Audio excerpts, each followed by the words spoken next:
session. I am Sonal Singh Pawar, taking care of general psychology. We come down to the last few units, which is Unit 9 and Unit 10 of the same. Today, we are continuing after the physical development, the stage development, the cognitive and moral development of humans. Speaking of this, moral and cognitive development is one of the most biggest pillars of human development if we look at it as such. Why? Because cognitive development theories and cognitive development as such talks about the development of the process of thinking, reasoning, decision making, problem solving. So these are those development of our times which usually takes care of how we decide in the world, how we solve our day to day living, our process of understanding of the environment, how do we interpret the world, how do you attend situations and perceive the environment. So thinking of that, cognitive development is one of the biggest pillars of the human development. What are we going to look forward to in the Unit 9 today is theories of cognitive development. One of the two most famous theories of cognitive development were Jean Piaget. It's Jean Piaget.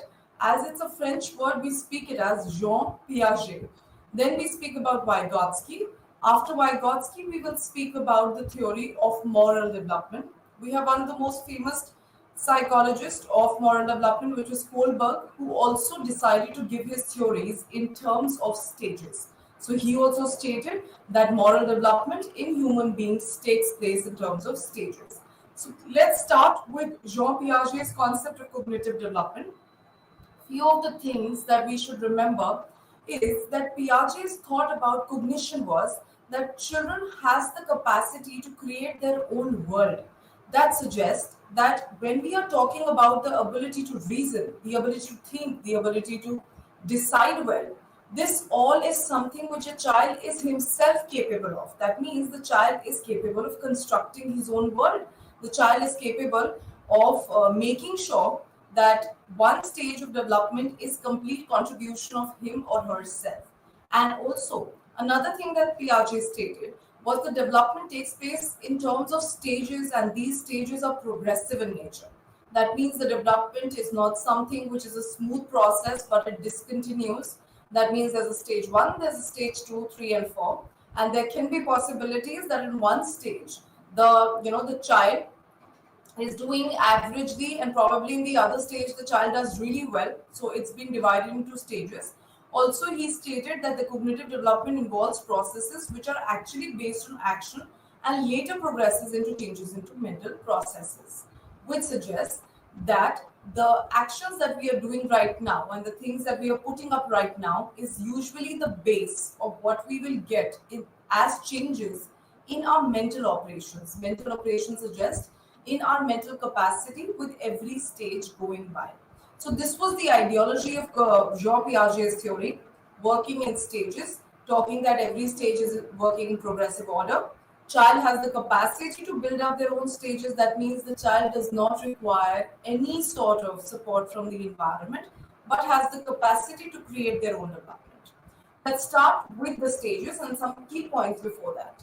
So, cognitive development of Jean Piaget stated some of the points that we need to remember before we know the theory. One is schemas, adaptation, assimilation. What are schemas according to Piaget? Schemas is a kind of a framework that help us interpret the world.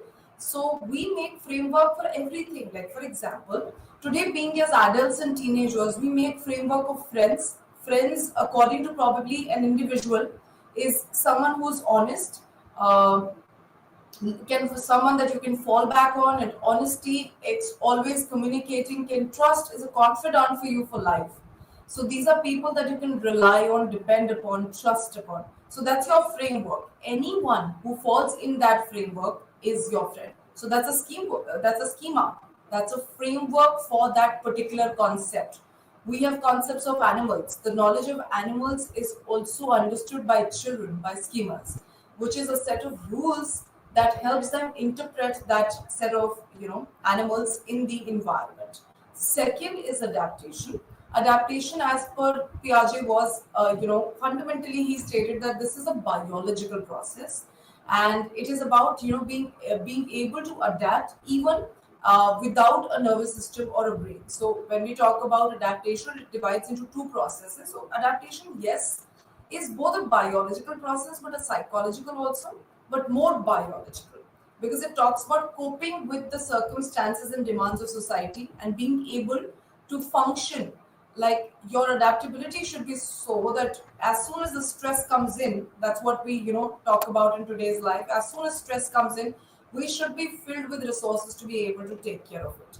Now, adaptation, being a biological process according to Piaget, has been divided into two parts, which is it has kind of two types into it, which is assimilation. So, adaptation process can happen through assimilating or accommodating.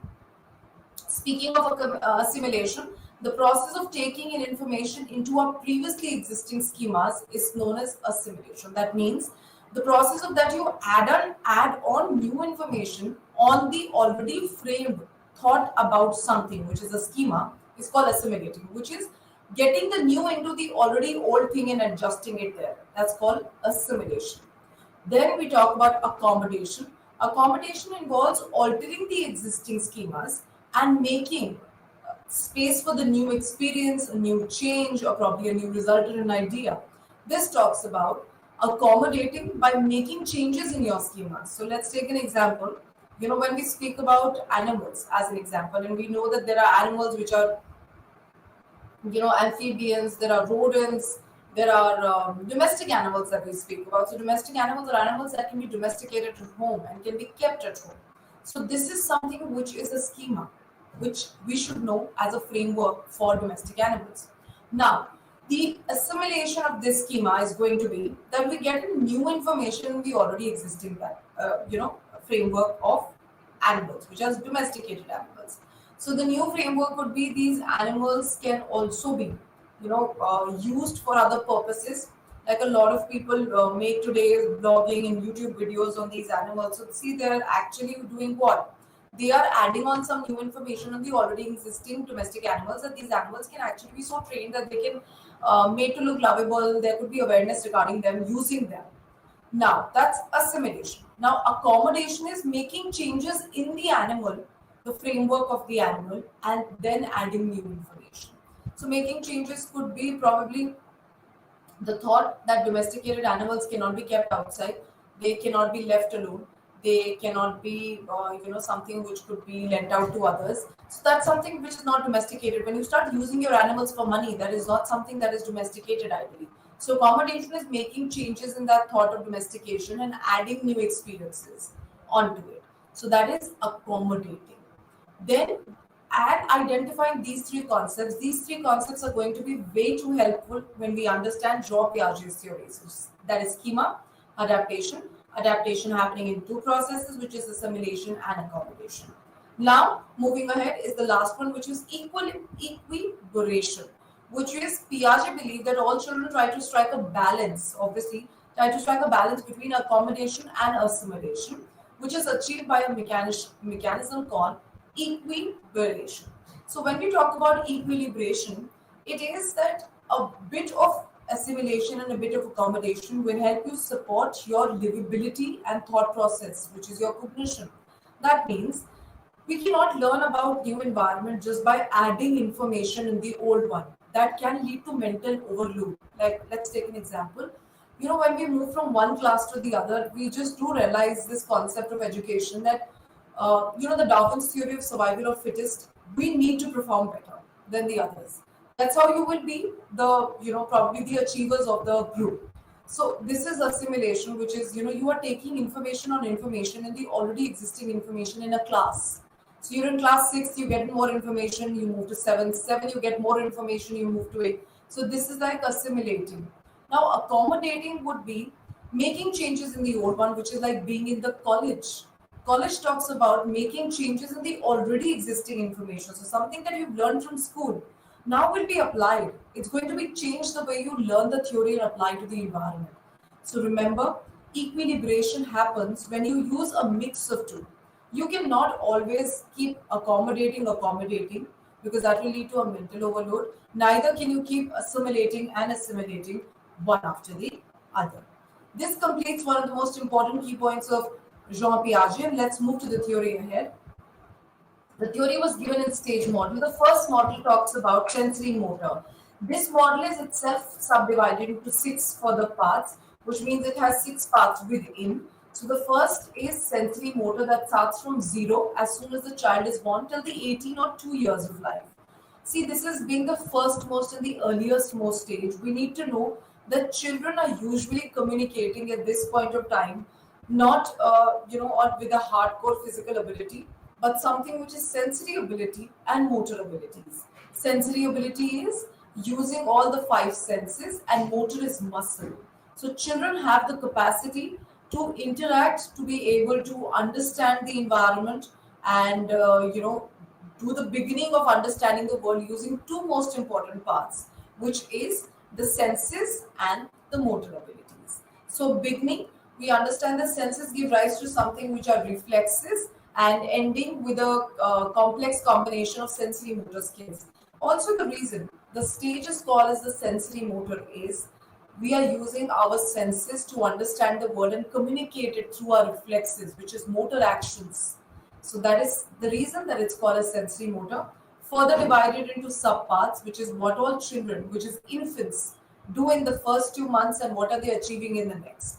So according to Piaget, the first 1 month of the child is just understands the environment purely through inborn reflexes. So that at this point of time, the child is only learning the environment and communicating by crying, by suckling, by looking around, by blinking their eye, yawning often. So these are some reflexes which are obviously adaptable in nature and survival based. This is the first thing that the child expresses their understanding of the world and their comfort and discomfort using reflexes. Coming to the second is primary circular reaction, which is from first month till the fourth month. This is the time that the child works on moral action of his own, which serves as the stimulus, and they keep responding as a circular motion, which is they use their own action as the stimuli to respond to something.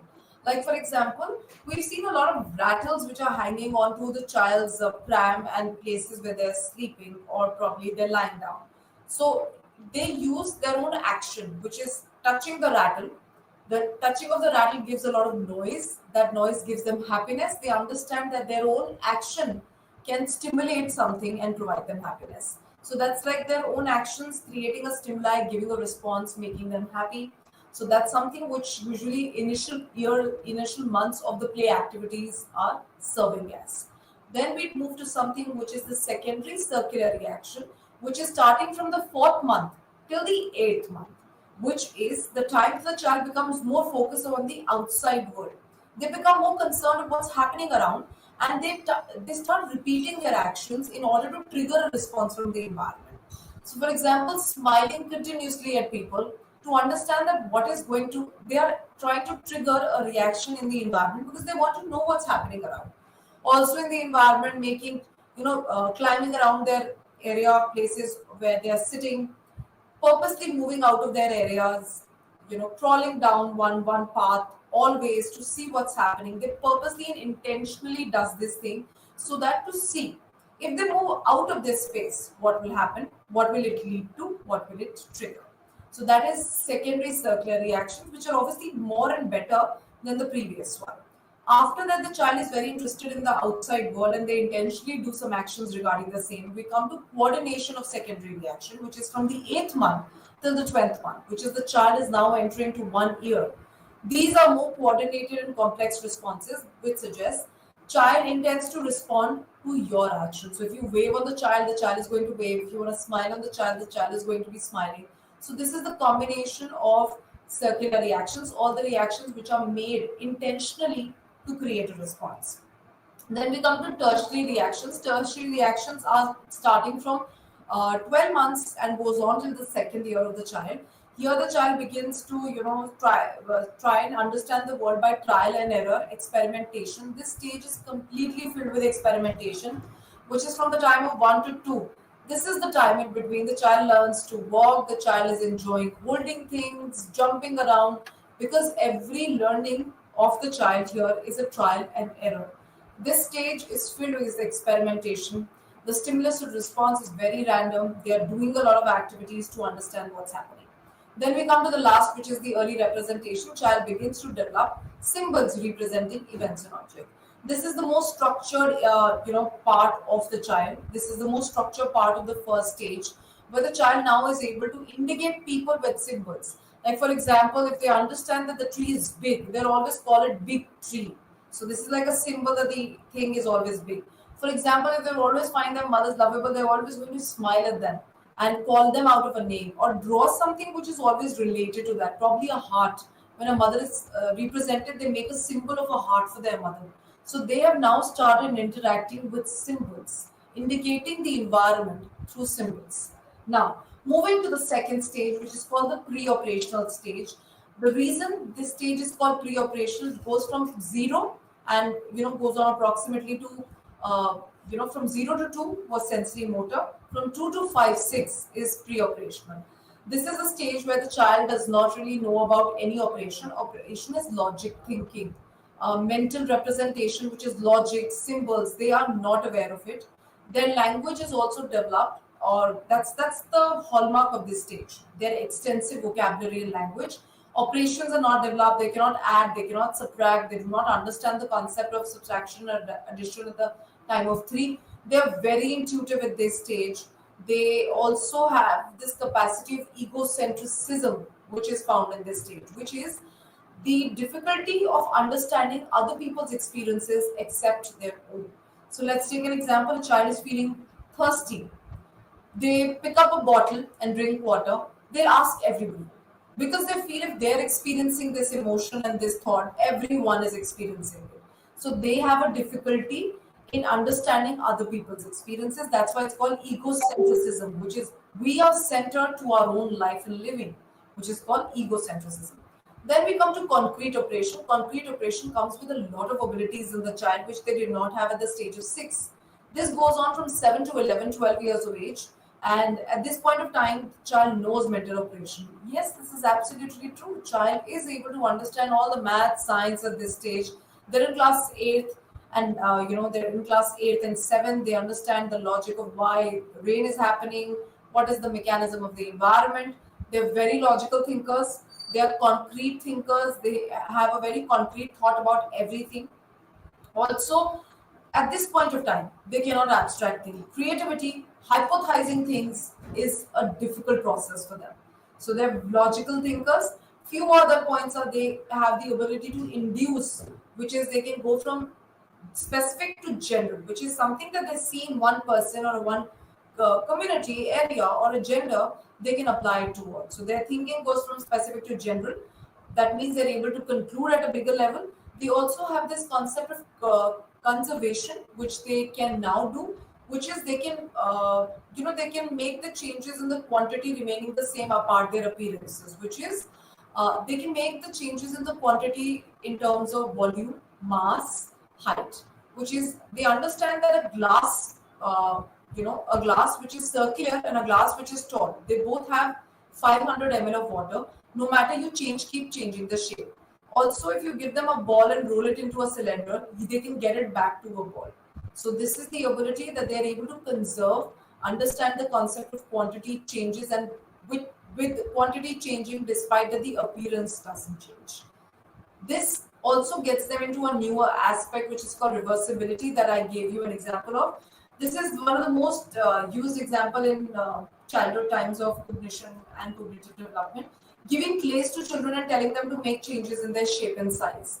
So speaking of this, remember if the child is given a round clay and then a same round clay is converted in front of them into a cylinder, and they say that the cylinder is larger and taller and has more clay into it, that means they have not developed concrete operations yet. They understand the concept of reversibility when they can understand the mass can change into different form, the volume can change into different form. Also, this comes with the idea of conservations also. Reversibility is a very directly related concept of conservation. So that means counting from 1 to 100, 100 to 10 reversibility, being able to use number 5 and create multiple addition to it, which is 1 plus 4 is 5, 2 plus 3 is 5, so 3 plus 2 is 5. So this is the way reversibility, which is the ability of developing conservation of substance and also learning that a shape and size quantity change can get back to the same again. So this is all the features of concrete development. Let's understand it also through an image. First we are sensory motor, which is till 2 years of age.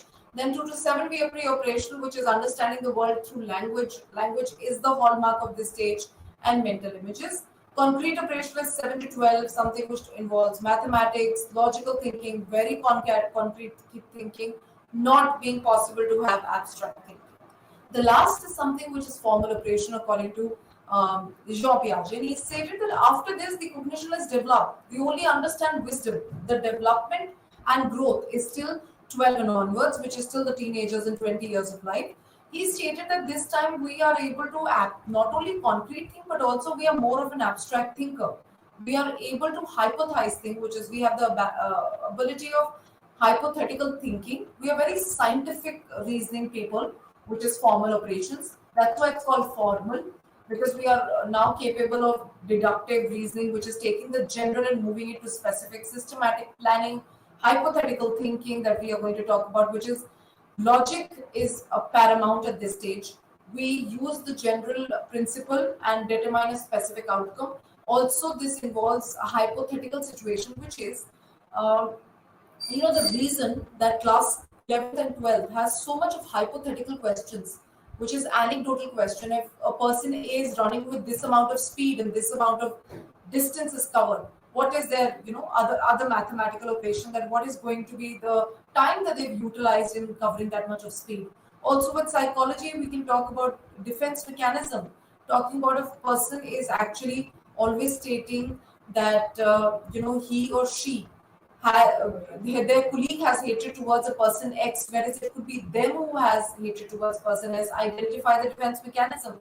Such anecdotal questions, such value-based question, which has alternative answers, multiple answers that could be thought about, is a result of this, system and this stage, which is called formal operation.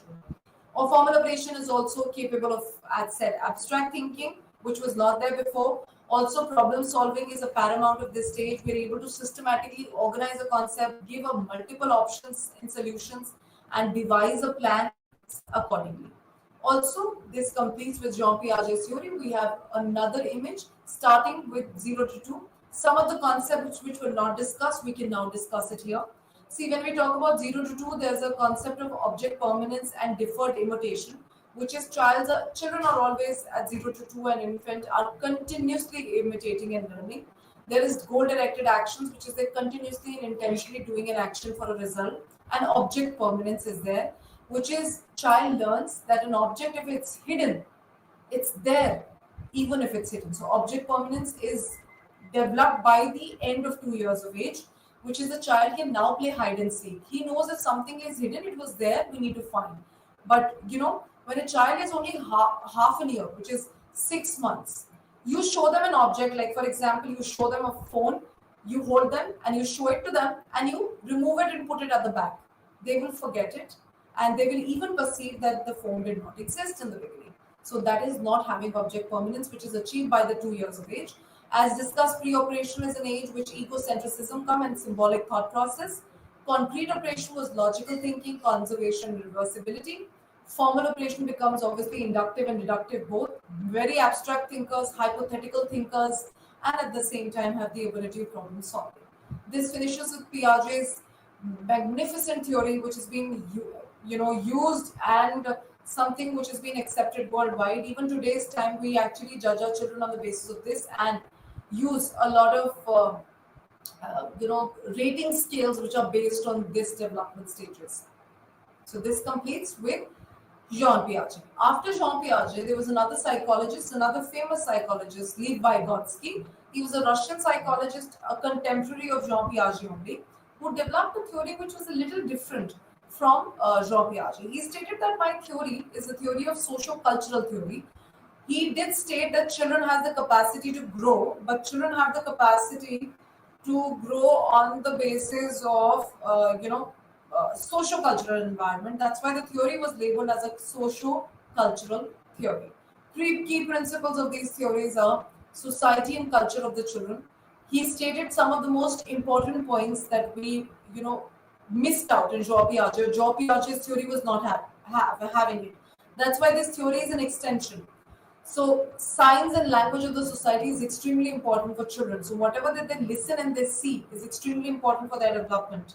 Inputs from others, especially people who are learned individuals and knowledgeable individuals, is fairly very important for children's development. So if a children interacts with the elder individual who is far more better, far more knowledgeable, the child tend to imitate and take from those people. Then coming to something which is the last part, which is a concept of central concepts which are far more important. Three more central concepts which were given by Vygotsky, which is very different from Jean Piaget's theory. This is called MKO, scaffolding, which is the second one, and we will also do the zone of proximal development. So let's understand what is MKO, which is more knowledge others, which suggests that he defined that there's an intelligence, the capacity to learn from instructions. So yes, intelligence at times does come from the fact that we learn it from others, we observe others and learn. So according to him, these are those people who are knowledgeable and have the better expertise or what do you call this? They have a better understanding of that core than the others. And the MKO can help in improving the skills of the children also and make them better people and have better examples in front of them. So according to Vygotsky, MKO are the more knowledgeable surroundings or more knowledgeable others which provide a lot of input for children to grow when children interact with them. Like, for example, the reasons we have had even computers today, computer in children is far more expensive, the computer knowledge. At our times, we also had computer labs, and computer was not only just restricted to drawing and painting, but we were also learning Microsoft, which was very new to us, and we only knew the names of the documents. That's all. But our interaction with that MKO, which is more knowledge others, made us better people, made us being able to understand that what are these documents and what was a computer looks like in terms of hardware and software. So this is what the ideology of Vygotsky was that interaction with an MKO, which was more knowledge others, is going to help children develop better and better than what they alone can do. Then the other concept, according to them, was Vygotsky's concept of zone of proximal development. So speaking of zone of proximal development, this is a very beautiful concept which we can see around our children only. This suggests that the concept stays, it is very close to MKO, but then there is a comparison on what we had before and what we have later. This says that there is a difference between the present level of development of the children, which is attained without any assistance, and the same level of knowledge and skills, which is of the children attained with the help of some expertise or an assistance who has potential to make them learn and do better. So see, on the image also, we see that there are skills and knowledge, what children can do on their own, and skills and knowledge beyond when assistance is given, and what child cannot do on their own. So if you make this interact together, this comes to a little zone which is called the zone of proximal development, which is this zone which allows children to learn something more than what you can expect. So speaking of this, zone of proximal development speaks about skill, difference in the development of skill when the child learns alone and when the child is given assistance and guidance and is learning. So that difference is called zone of proximal development. Every child learns more when they are associated to somebody who's an expert, who knows better, and in an environment also. We just cannot talk about people, but also environment, which is better. Then we come to a concept called scaffolding. Scaffolding is a temporary structure. It is made up of wooden planks and metal poles to support the workmen in constructing and maintaining and repairing a building. So that's what scaffolding was, a actual term. Scaffolding was actually temporary structures, a blueprint of a building.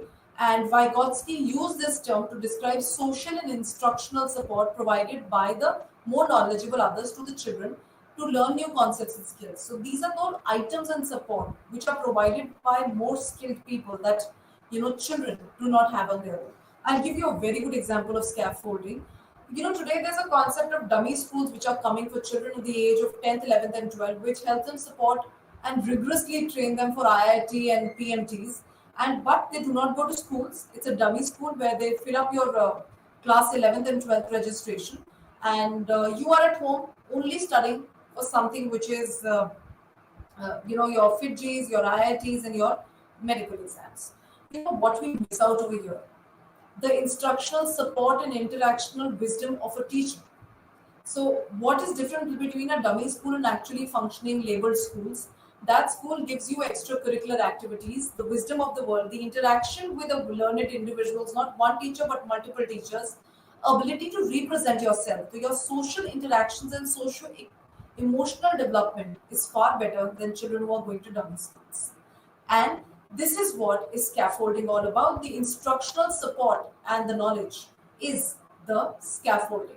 The support which is required for your entire blueprint as an individual, as a being to grow is called scaffolding.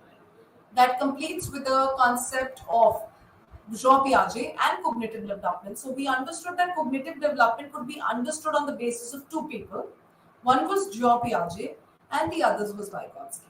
Jean Piaget had stated that development happens in stages and children have the capacity to develop on their own. That means they require no support from going from one stage to the other. Then speaking of Vygotsky, Vygotsky stated that he has this thing of society and culture paramount, is very paramount to development of children, because he gave three concepts which talks that cognitive development happens only when we have a stimulating environment and when we have people who are knowledgeable people around us. So he spoke about NKO, he talks about zone proximal development, and something which is scaffolding, which is far more different and has an impact that a culture and society and learned levels of people around makes a huge lot of difference, which could be seen in the zone of proximal development. So this was the completion of cognitive development, how cognition is so important and how it is progressive in nature.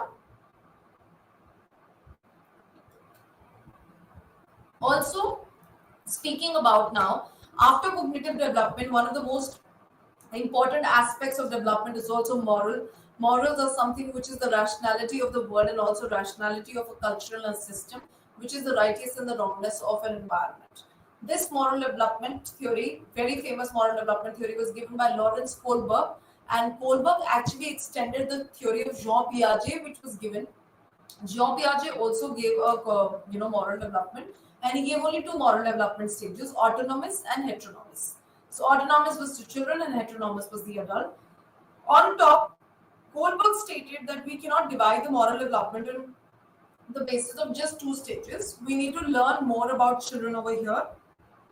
So Vygotsky theories was based upon stories which was given to children, which is dilemmatic situations which were given to children, and whatever children decided actually helped them support him building those dilemmas that he gave to children. Like, let's take an example. I'm just giving a random example to make you understand that when we talk about stories, the stories that he spoke about was, let's take an example, a jar of cookies kept on the drawer, and children were told to wait till the time the parents come in. Some children waited, some children just went in, opened the jar and ate it. So that is dilemmatic situations. What to do, what not to do.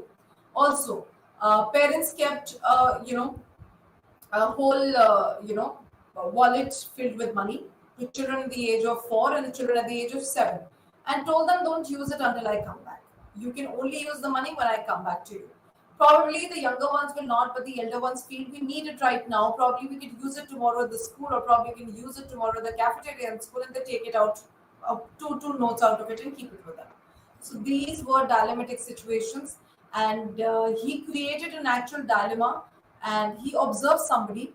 His famous dilemma was Heinz dilemma, and he proposed on that dilemma, he proposed 6 stages, which were divided to 3 levels. So we go from 0 to again teenagers' time. Moral development is largely explored and expanded till teenagers and adulthood, and after that it doesn't, which means that moral development also expands and goes on till teenagers, which is 17 to 18. After adulthood, we have a set of morals, principles, and ethics already formed. So let's understand these stages now, which are divided into 3 levels. So the first level that we talk about is the level of pro-conventional morality. This level goes on and stays till the age of 0 to 9. So we find this level of pre-conventional morality till 9. See, the reason it's called pre-conventional, Children do not have their own convictions at this point of time. This is the time before that. So before 9 years of age, children are primarily deciding on what is right and wrong according to the expectations of adults, which is expectations of teachers, parents, rules of expectations of teachers and parents, which needn't be broken. So the first stage we talk about here is stage one, which is the obedience and punishment stage. Here, actions of children are dictated by reward and punishment given by authority. So if mother says you pick up another candy from here today, you are not going to get candies ever the entire 1 week. Punishment. The child does not pick up candy not because understanding it's right or wrong or how unhealthy or bad or good it is, but punishment is to be given. My actions will be dictated by the fact that I'll be punished, so let's not do it. Then this stage goes on till 4 to 5 years of age, and then we come to 6, 7, and 8. Seven, 6, 7, and 8, 9. This is the time where individualism and exchange as level as second stage of level one start. This stage is a self-interest driven, and child understands for the first time that different individual may have different viewpoints, and action is considered morally correct according to their best situation. Like giving an example, at the age of 4, if you pick up somebody else's pencil and start writing with it, the child will go home and complain. There's this child in my class who picks up other people's pencils and writes with it, and it's not good. So this is why, because we have taught you'll be punished if you do such an activity, and it's wrong. Given by authority, completely externalized. The morals are given by others. In the same stage, by the age of 9, children understand that people do some actions on the kind of, they do actions on the basis of where they fall, what are their needs, and what is best for them. So at the age of 9, if they see that their other friends are actually not having the resources to buy things, they will share pens, and even if they pick up the pen from their pouch and their stack of pens, they will not say anything, because now they understand other people's viewpoint and they feel it's fine taking it. It's not stealing. It's because they do not have resources. So that completes with the first level, coming to second stage, which is exchange in individualism. Now let's come to the second level that talks about conventional morality. This is the stage of moral development which is marked by acceptance of social rules given by the society, which could be the laws of the society, which could be the ethics given largely by the country. So during this time, the adolescent and adults internalize moral standards they have learned from their role models of society. So by this time, in the initial times of 8, 9, and 10, 11, the child understand that we need to accept what the world is giving us. The society's norm is right. It is good for everybody. And at the same time, as we move towards, adolescent, the time which is the second stage leading to 13, 14, is the time that we develop our own principles. We start internalizing our own morals. So we now will not act according to if we are punished or, we are rewarded, but if it's right or wrong according to you. So every moral is now being internalized, and we have role models also that we look on to. We have observations of people, and we do have aspiring models in front of us at this stage. So 2 levels over here is good interpersonal relationship, which is the intention of the actor is more important by judging their moral values. So as I said in the beginning, this is more conventional, internalized. This is the time that people will not tell that what he did is right and wrong, but will judge them on their intentions. What are their intentions? Are their intentions wrong? So did they lie because they are wrong, or they lied because it was important for them? So this is where the difference will strike as soon as we are 8, 9, and 10. Then coming to the time which is maintaining social order, by 10, 11, 12, you realize children at the age of peak teens, the 10th class, they are doing the MUNs, Model United Nations. They're talking about social order, constitution, what is important for the society. Their awareness about the world and the law holistically is changing, and so is their concept about, morality and judgment is. Then we come to the last, which is called the post-conventional morality, or morality which is completely internalized. This is the peak time of adolescent, which is 15, 16, and 17, 18. This is like the 5th and the 6th stage of development. Very few people reach at this stage, not everybody. This involves the 5th stage and the 6th as level 3. This is social contract and individual rights. In this, the child is approximately 14, 15.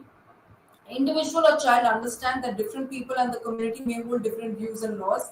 The laws of the society are not rigid edicts, rather should be changed, and with the change of time, the need of the society. This is something which children learn at the times of teenager, that not everyone will use the laws of the society as everybody else. So every law is accustomed to a sector, section, and race. They also feel that laws are not absolute in nature. They can change according to what an individual needs. So we are now depending upon that the world should keep changing as per the community, races, and generation. Also, social order and social contract is important. It's important to hold that a community gives us rights and order, but they could be held differently for different people. So we do understand about at this stage we understand reservations, concept about reservations. We do understand the concept about gender differences and why both genders are different and equal in their own ways. So this is that time, and then we come to the last, which is universal principle. This is according to Kohlberg the last stage, but not everybody reaches this stage. This stage judges individual judge morality of the actor based on some universal principle that transcends the society's rule and regulation. This is the time that we are beyond morality, a little more in terms of universal principles and wisdom. When we talk about whatever done will always come back, it's universal to all. We should know that hard work is the key. Whatever kind of hard work that you're giving will lead to results. But remember, as Kohlberg said, this level of morality is not always reached by everybody. We do get stuck to good interpersonal relationship or maintaining social order, at times only individual rights, and do not come to the last level also at times.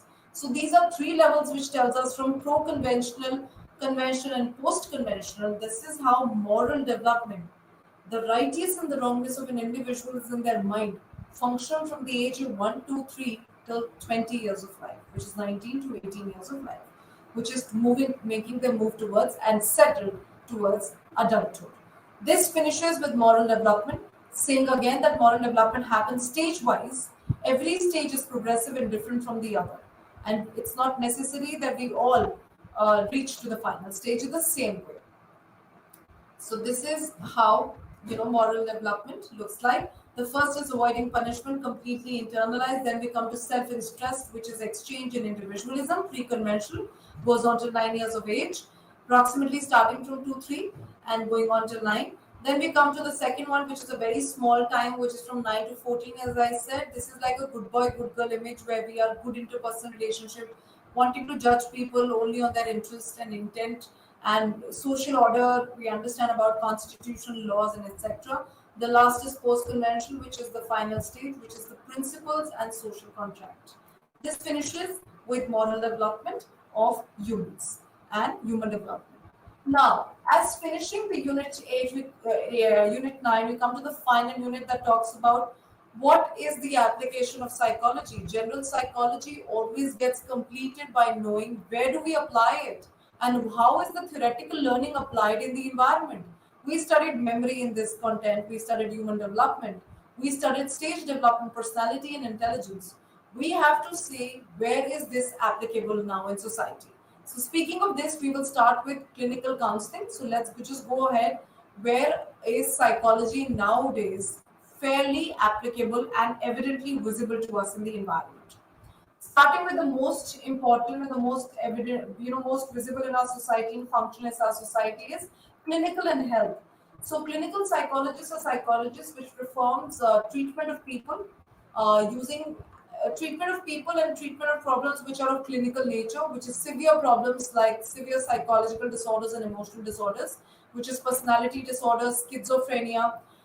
These disorders are treated clinically only, which is with the help of psychotherapy and testing, diagnosis, everything systematically is done.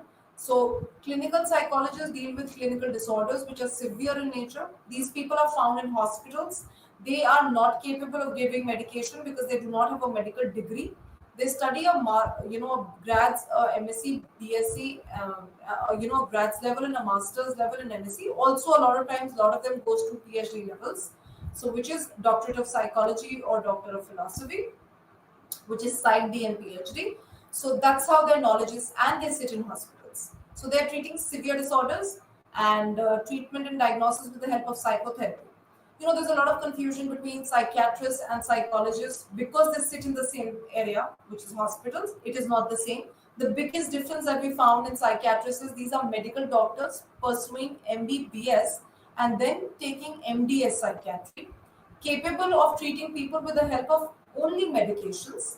They do not provide psychotherapy to anybody, but they treat people through medications. And clinical psychologists finds out better ways of diagnosing, treating, preventing psychological disorders using standardized tests and techniques. So this is how these two are different despite they sit in the same environment.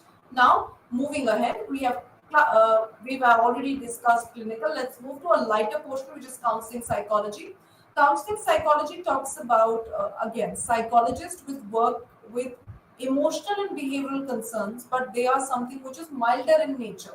So these emotional and behavioral concerns and problems are milder in nature. So this could be failure in life, emotional disturbances, interpersonal conflicts. It could be career-related career failures, behavioral problems, slow learning, overeating, obesity, lack of concentration, lighter things. But counseling psychologists are found in a variety of areas, right from NGOs to hospitals to centers to provide treatment. So, and they take care of milder concerns, which could be anxiety, a little bit of OCD, mild depression, failures in societies, emotional disturbances, emotional difficulties with other people, etc. This is how the two looks different. Clinical psychology takes care of psychopathology, where we talk about counseling, deals with life stressors, difficulties, milder difficulties of life. Counseling psychologists are present everywhere from universities, mental health care centers, NGOs, even hospitals and private practices. Clinical psychologists mostly are restricted to hospitals, clinic, and private practices. It's severe mental illnesses and supportive healthcare mental illnesses, which is milder in nature. They provide clients with coping ability. There we take care of treatment of mental illnesses, which is clinical. So this completes with clinical and counseling. Let's move to health psychology, one of the most growing field in today's time. Health psychologists are actually psychologists which explore the factors that impacts health and with the use of psychological principles. So here we see that how mentally physically ill is also having concerns of mental illnesses. Like for example, APA suggested, which is American Psychological Association, established to advance contribution of psychology for the understanding of healthcare, which is physical illness and health.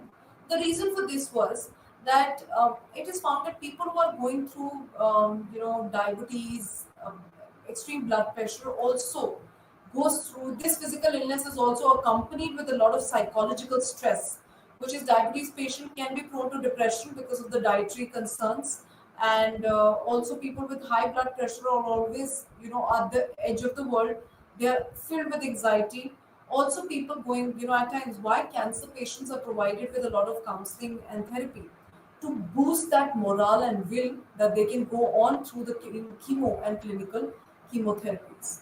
Chemotherapies are very, very, painful. Radioactive therapies, these are, they're very painful in nature.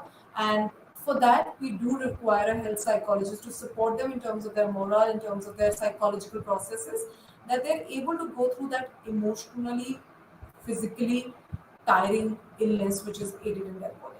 So EAPA suggested we need to dwell into psychology alone to understand health illnesses and illness and body psychology more. Now, moving to another sector of understanding, which is work in organization, a growing field, a corporate sense of field. This is the first type is engineering psychology, a very new field.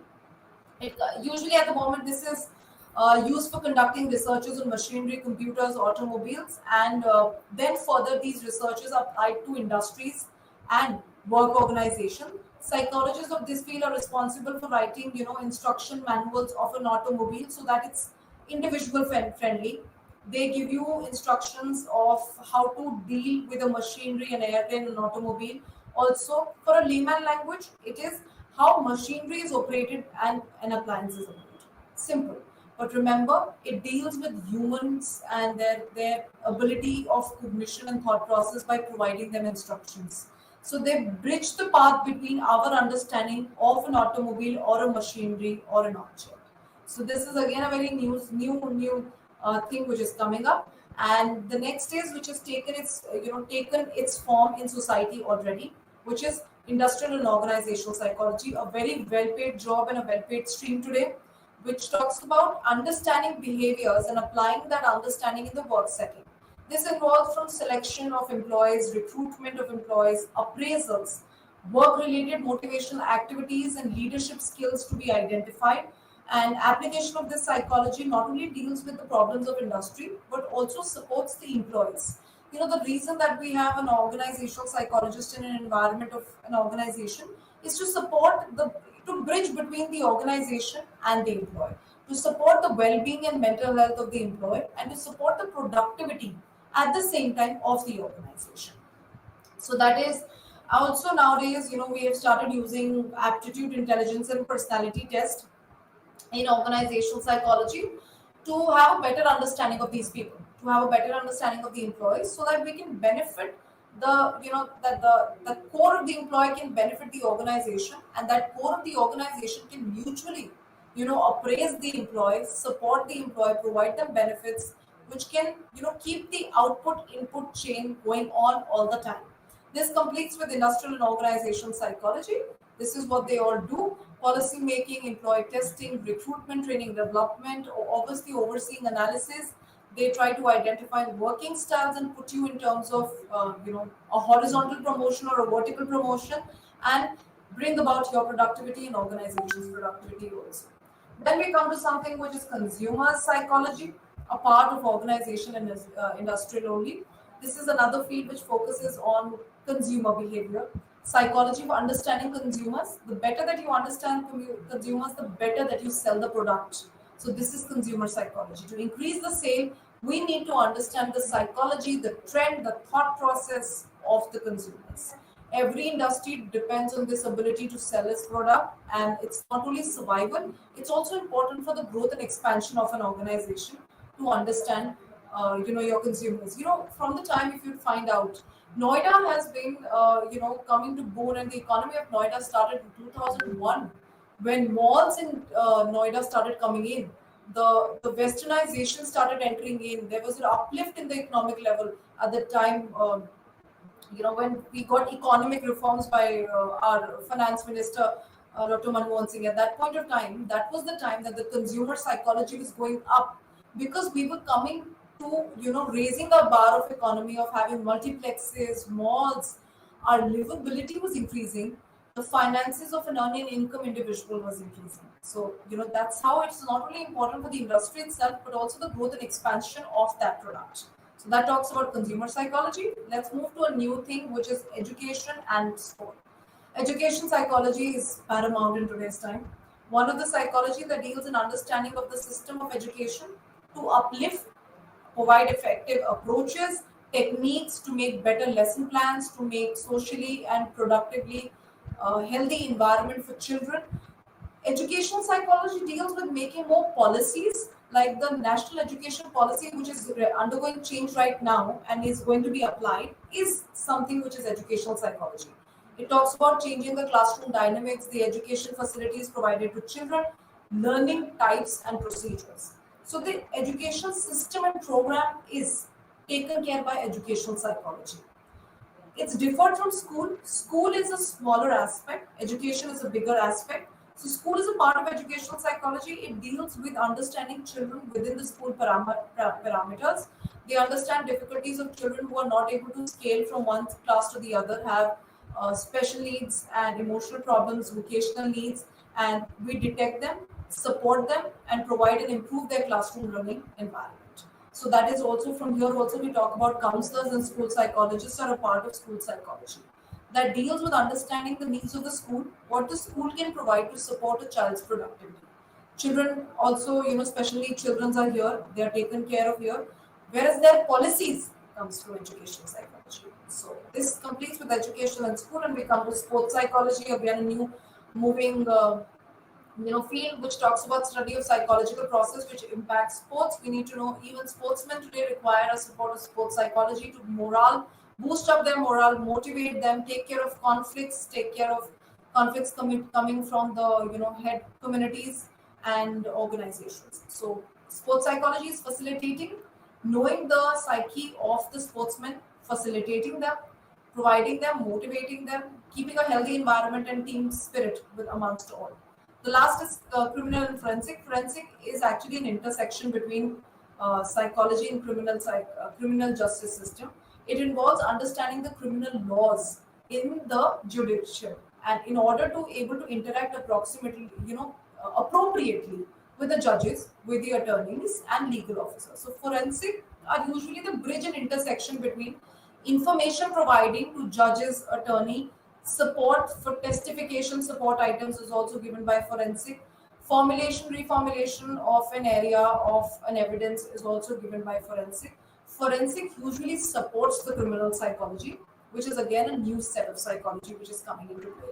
Criminal psychology aims to uncover the psychological factors and motivation behind a criminal behavior. So it will answer questions like why criminal behaviors are happening, what could be the causes. We in criminal psychology talks about making a criminal profiling, which talks about the reasons, causes that could be responsible for criminal behavior, analyzing that behavior and leading that what would have intended them to do such an activity. So here at the same, when we talk about, we also understand the psychological and behavioral pattern of criminals to identify that what is the why the crime happened, what kind of crime could have been possible, and what kind of punishment to be given to these people. So that's why criminal psychology is again one of very important psychology today. We have at the moment criminal psychology in India has courses. India has courses here and also government jobs associated to criminal psychology. As defining differences that we talk about, forensic and criminal. Forensic psychologists are specializing in the aftermath of the crime. Obviously, evidences, support, mental state, the victims, evaluating all the resources and counseling the victims and their families. Criminal psychology talks about determining the motive, feeling, intention, cause behind the perpetrator and profiles the perpetrator entirely. Coming to the environmental psychology in aviation, military becomes one of the last. So speaking of this, when we talk about environmental psychology, is a recent field of development where we understand the relationship between the environmental impacts on human and human impact on environments, which is human behavior. Global warming is a result of human interaction with the environment. The amount of global warming is because of the human behaviors. Our reckless, irresponsible behavior is leading to global warming at a greater level. So this is about understanding also. Being able to reside at a place which is environmentally cooling and nice is going to be impacting our psyche. So this is something which is a mix of two. Then we come to military and aviation, a very new psychology, not at the moment functional, but people are looking into it. Military is more challenging, where we support people, which is military officials and people at the time of war, supporting their family at the time of loss, counseling services to be provided to these people. And last is aviation, which talks about commercial piloting, and piloting is a very difficult job. So supporting them, helping them in terms of selection, training of the pilot personnel, making them understand the entire process and helping them operate at a greater level. This completes with application and completes today with general psychology with a holistic understanding of what psychology gives us on a introduction platform. This completes with BPC 171, BPCG 171, general psychology. Thank you.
విద్యారంగం భారతదేశంలో విద్యా వ్యవస్థ, education sector and education sector in India.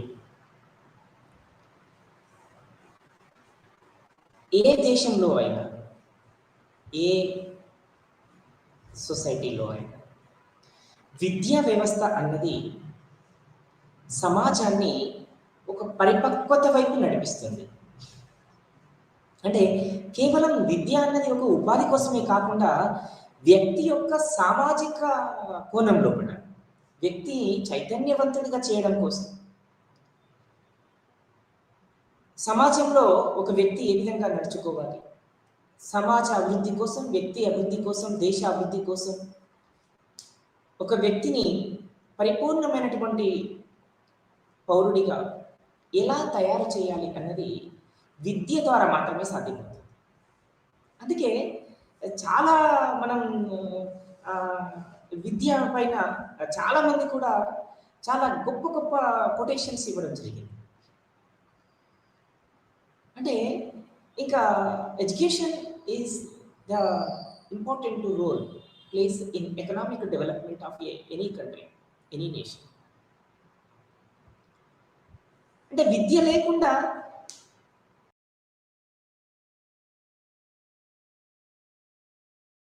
సాధించిన దాన్ని నిలుపుకోవాలి అంటే మాత్రం విద్య compulsory అని చెప్పొచ్చు. ఎందుకోసం? ఏ రంగమైనా కూడా, ఏ సెక్టార్లో అయినా కూడా మరి విద్యకి అంతటి ప్రాధాన్యత ఉంటుంది. కానీ చాలా ఒక నానుడి ఏంటి అంటే విద్య అనేది జస్ట్ ఉపాధి కోసం మాత్రమే అని. మరి విద్య అనేది ఒక వ్యక్తిని పరిపూర్ణమైనటువంటి వ్యక్తిగా తయారు చేయడంలో పాటుగా సాంకేతిక రంగాల లోపల, సామాజిక రంగం లోపల, ఆర్థిక రంగం లోపల, రాజకీయ రంగం లోపల, సేవా రంగం లోపల అతని యొక్క దృక్పథాన్ని ప్రభావితం చేసే విధంగా అతడిని తయారు చేస్తుంది. అంటే వ్యక్తి లోపల ఉన్నటువంటి ఒక మానవీయ కోణాన్ని ప్రకాశింపచేయడం. అంతేకాకుండా ఇంకా ఏం కావాలి అంటే విద్య అనేది ఒక వ్యక్తి లోపల వ్యక్తిత్వ వికాసాన్ని తీసుకొస్తుంది. ఈ వ్యక్తిత్వ వికాసం అన్నది సామాజిక అభివృద్ధికి, ఇటు కుటుంబ రంగాభివృద్ధికి, దేశ అభివృద్ధికి ఇది ఒక సీడ్ లాగా పనిచేస్తుంది, ఒక చక్రం లాగా పనిచేస్తుంది. అందుకే విద్య అన్నది, ఎడ్యుకేషన్ అన్నది చాలా ప్రాధాన్యతోటి కూడినటువంటి ఒక రంగంగా, ఒక అంశంగా చరిత్రకారులు కానీ లేదా ఆధునిక నిపుణులు కానీ వర్ణిస్తారు. అంటే ఒక వ్యక్తిని వ్యక్తిత్వ వికాసం వైపు నడిపించడానికి అతని లోపల ఉన్నటువంటి, అంటే ఎందుకు ఇంత ప్రియారిటీ ఇస్తున్నామంటే చీకటి నుండి వెలుగు వైపు ప్రయాణం చేయడం కోసం, చీకటిలో ఉన్నటువంటి వ్యక్తికి జ్ఞానోదయాన్ని కల్పించడం కోసం, అతని సింపుల్గా చెప్పాలంటే అతడి యొక్క మూడో నేత్రాన్ని తెరిపించడం కోసం చేసేటువంటి ఇది మూడు రకాలుగా ఉంది విద్యా వ్యవస్థ. ఒకటి ప్రాథమిక విద్యా వ్యవస్థ, విద్యారంగం.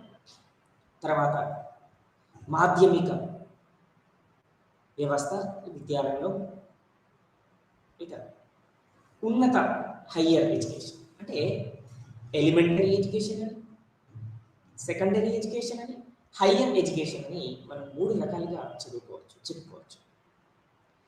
అంటే మరి ఈ ప్రైమరీ ఎడ్యుకేషన్ అనేది దేనికి సంబంధించింది, ఏ విధంగా ఉంటుంది అంటే ఇంకా అభ్యాసనం అన్నది మొదలైనటువంటి స్థితి అప్పర్ ప్రైమరీ అంటారు, ప్రైమరీ అంటారు. Primary and upper primary. అంటే ప్రైమరీ అంటే 1 నుండి 5th వరకు మాత్రమే. అప్పర్ ప్రైమరీ అంటే 7th 8th కూడా తీసుకోవచ్చు, లేదా 6 నుంచి 8 వరకు తీసుకోవచ్చు. ఇక్కడ ఏ విధంగా విద్యను అభ్యసించాలి అనేటువంటి ఒక బోధనకు సంబంధించినటువంటి ఆ రీడింగ్, రైటింగ్, స్పీకింగ్, లిజనింగ్ స్కిల్స్ని డెవలప్ చేయడం primary education important role play చేస్తుంది. ఆ తర్వాత మాధ్యమిక విద్య. మరి ఈ మాధ్యమిక విద్య, ఈ సెకండరీ ఎడ్యుకేషన్ అనేది ఏం చేస్తుంది అంటే, సెకండరీ ఎడ్యుకేషన్ అనేది ఒక బ్రిడ్జ్ లాంటిది. ఎందుకు ఇక్కడ బ్రిడ్జ్ లాంటిది అని చెప్పుకుంటున్నాం? బ్రిడ్జ్ లాంటిది అని చెప్పుకోవడానికి అసలు రీజన్ ఏంటి ఇక్కడ అంటే, ఎందుకు ఇక్కడ ఈ పదాన్ని మనం ఉపయోగిస్తున్నాం అంటే, ఇది ఒక బ్రిడ్జి. దేనికోసం? దేనికి అంటే, ఇటు ప్రైమరీ ఎడ్యుకేషన్కి, తర్వాత హయ్యర్ ఎడ్యుకేషన్కి. మరి ఇందులో సెకండరీలో 8th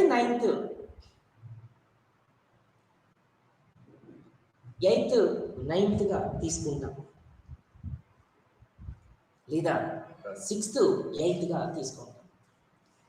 ఇందులో మొత్తం కూడా ఇంకా ఆ తర్వాత 10th నుండి సీనియర్ సెకండరీ ఎడ్యుకేషన్గా చూస్తాం, అప్ టు ఇంటర్మీడియట్ లెవెల్ వరకు. అంటే ఇక్కడ అంతా కూడా సెకండరీ ఎడ్యుకేషన్ లోపల ఈ 9th 10th సెకండరీ అని, తర్వాత 11th 12th senior secondary education అని పిలుస్తూ, ఇది ఒక బ్రిడ్జ్ లాగా పనిచేస్తుంది. దేనికోసం అంటే, ఇటు ప్రైమరీ ఎడ్యుకేషన్కి, ఇటు హయ్యర్ ఎడ్యుకేషన్కి బిట్వీన్ ద రెండు, ఇటు ప్రాథమిక విద్యా వ్యవస్థకి, ఇటు ఉన్నత విద్యా వ్యవస్థకి వారధిగా పనిచేస్తుంది మాధ్యమిక వ్యవస్థ, విద్యారంగ వ్యవస్థ. ఆ తర్వాత హయ్యర్ ఎడ్యుకేషన్కి చూసినప్పుడు, ఇంకా ఆ తర్వాత ఆఫ్టర్ ఇంటర్మీడియట్ ఎడ్యుకేషన్, గ్రాడ్యుయేషన్ కానీ, పోస్ట్ గ్రాడ్యుయేషన్ కానీ, ఎంఫిల్ కావచ్చు, పిహెచ్డి కావచ్చు, ఇంకా ఎంఎస్సి కావచ్చు, ఇవన్నీ కూడా అంటే post equal to graduation equal to post graduation లెవెల్కి ఉంటుంది. ఇవన్నీ కూడా ఉన్నత విద్యారంగంలోకి వస్తాయి. అందుకే ఎక్కడ కూడా ఉన్నత విద్యారంగం ఎక్కడనైతే వర్తిల్లుతుందో అక్కడ నవకల్పనలు కానీ, సమాజము, సామాజిక వికాసం కానీ, సామాజిక కోణం కానీ చాలా ప్రజ్వలితుంది. అంటే ఇక్కడ రాజకీయ కోణంలో మళ్ళీ మనం ఆలోచించాల్సినటువంటి సందర్భం కూడా ఉంటుంది. ఎందుకంటే విద్య అనేది ఒక కేవలం ఉపాధి కోసమే కాదు, ఉపాధితో పాటుగా వ్యక్తి పరిపక్వత, వ్యక్తిత్వ అభివృద్ధి, వ్యక్తిత్వ వికాసం, ఒక పరిపూర్ణమైనటువంటి పౌరునిగా తీర్చిదిద్దేది వ్యవస్థ. సాధారణంగా మనం 1951లో చూసినట్లయితే 0.1 మిలియన్ పర్సెంటేజ్ హయ్యర్ ఎడ్యుకేషన్ ఉంది. మిలియన్స్, 0.1 మిలియన్ శాతము ఉన్నత విద్యను అభ్యసించినటువంటి వ్యక్తులు ఉండేవారు. 0.1 మిలియన్ పర్సెంటేజ్. ఇది కాస్త 2015 వరకు ఎంతకు వచ్చేసింది అంటే 3.8 మిలియన్కి వచ్చేసింది. 3.8 మిలియన్కి వచ్చేసింది. చూడండి అట్లాగే మనం సాధారణంగా 1951, 51 పీరియడ్‌లో మన దేశవ్యాప్తంగా 27 యూనివర్సిటీస్ ఉన్నాయి. ఉంటే 27 యూనివర్సిటీస్ ఉంటే ఇప్పుడు సుమారుగా 760 యూనివర్సిటీస్ పెరుగుతూ వచ్చాయి. ఈరోజు మన దేశం లోపల 2000 according to 2015-16 census 760 universities higher ఎడ్యుకేషన్ని ఉన్నత విద్యను అభ్యసించడానికి, ఉన్నత విద్యను అందించడానికి సిద్ధంగా ఉన్నాయని మనం చెప్పుకోవచ్చు. ఇది దాదాపుగా అరౌండ్ 40% ఇంక్రీజ్.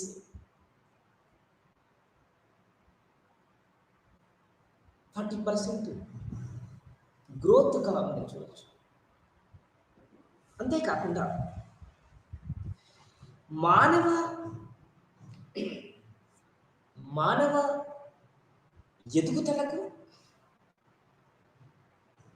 మరి సమాజ వికాసానికి విద్య తోడ్పాటును అందిస్తుంది.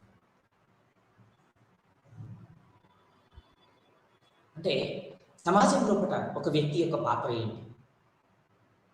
ఒక వ్యక్తి తన యొక్క శ్రేయస్సు కోసం, కుటుంబ శ్రేయస్సు కోసం, సమాజ శ్రేయస్సు కోసం ఎలా ఉండాలి, ఎలా నడుచుకోవాలి, అతన్ని ఏ విధంగా నియంత్రించుకోవాలి అని నేర్పిస్తుంది. సమాజ పోకడలని, ఆధునిక పోకడలని అర్థం చేసుకోవడానికి, ఏది మంచి ఏది చెడు అని తెలుసుకోవడానికి విద్య ఒక వ్యక్తిని పరిపూర్ణమైనటువంటి వ్యక్తిగా తీర్చిదిద్దుతుంది.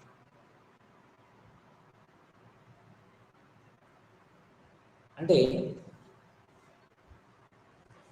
మరి ఆధునిక సమాజంలో కూడా